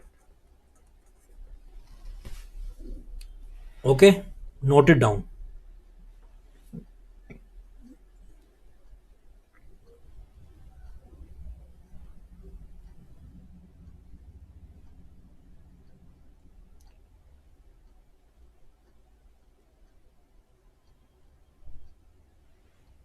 Done. अब हम उस बात पे चलते हैं जो मेरे को एक बच्चे ने क्वेरी भेजी थी, ऑडिट फी की। इसका क्या उपचार है, इसका क्या ट्रीटमेंट है, ऑडिट फीस का हम क्या करें? देखो जनरली वैसे तो बहुत किस्म के ऑडिट होते हैं, आप पढ़ोगे अपने ऑडिट के सब्जेक्ट में, दुनिया जहान के ऑडिट होते हैं। इन्वायरमेंटल ऑडिट भी होता है। अब तो किन किन टाइप के ऑडिट हो गए, मैं उसके बारे में नहीं जा रहा। ऑडिट ऑफ स्टॉक एक्सचेंज पता नहीं क्या क्या होता है। जनरली अगर मैं बात करूं तो दो टाइप के ऑडिट होते हैं। ओके, जो हमारी बेसिकली अकाउंटिंग से लिंक्ड है। वन इज कंपनीज ऑडिट, और दूसरा क्या होता है? टैक्स ऑडिट, जो अभी चल रहा है, जिसकी ड्यू डेट है बहुत नियर।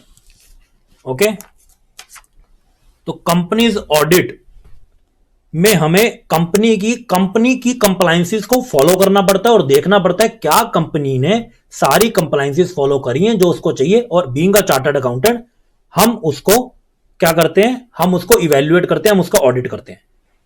ओके, तो कंपनी ऑडिट बताओ कब होगा?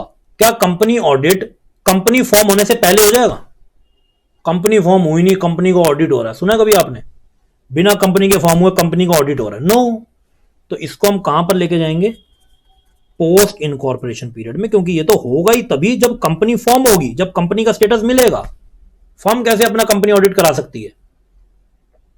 और जो टैक्स ऑडिट होता है, टैक्स ऑडिट होता है as per income tax act 1961। इसके अंदर प्रोविजंस इनकम टैक्स के लगते हैं, जो टैक्स ऑडिट की लाइबिलिटी जनरेट करता है आफ्टर अ सर्टेन टर्नओवर, कि भाई आपकी इतने से ज्यादा टर्नओवर बनती है, then you are liable to tax audit, otherwise you are not liable to tax audit. जैसे जनरली वो 1 करोड़ रुपए है, तो 1 करोड़ से ज्यादा अगर आपकी टर्नओवर है तो आपको टैक्स ऑडिट कराना पड़ेगा, इतनी सी रिक्वायरमेंट आपके ऊपर इंपोज है। तो टैक्स ऑडिट क्योंकि अब टर्नओवर पे बेस्ड है, तो यहां पर भी जो उसका एक्सपेंस होगा, जो बुक करा जा रहा है एक्सपेंस, वो भी किस बेसिस पे होगा, on the basis of turnover. देखो नाम में ही क्या क्या आ रहा है, नाम में ही टैक्स भी आ गया और ऑडिट भी आ गया। मैंने तो आपको स्टार्टिंग में ही कहा था, हम यहां पर मोरलेस सारे रूल्स लेके चलेंगे, सारे सब्जेक्ट्स को सिंक्रनाइजेशन में चलेंगे। यहां कंपनीज ऑडिट आ रहा है तो कंपनी का मतलब आप लेके चलो, लॉ की भी बातें हो रही। तो टैक्स ऑडिट, क्योंकि इनकम टैक्स एक्ट 1961 बोलता है टर्नओवर के हिसाब से टैक्स ऑडिट की आपके ऊपर इंप्लीकेशंस आती हैं। एक लेवल से कम टर्नओवर है तो कोई जरूरत नहीं है, लेकिन एक टर्नओवर आपकी क्रॉस होती है तो you are liable to tax audit. तो उसको भी मैं फिर टर्नओवर के बेस पे यहां पर डिवाइड करता हूं। ओके फाइन, इसको फटाफट से आप लोग नोट डाउन करोगे। और चलो पहले तो आप इसको नोट डाउन करो।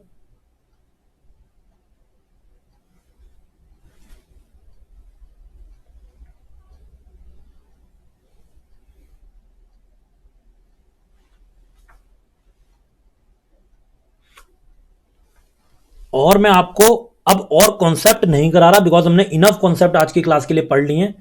मैं आपको एक होमवर्क दे रहा हूं, क्वेश्चन नंबर जो 2 है ना, इसमें बहुत चीजें, आपको उसका कुछ नहीं करना।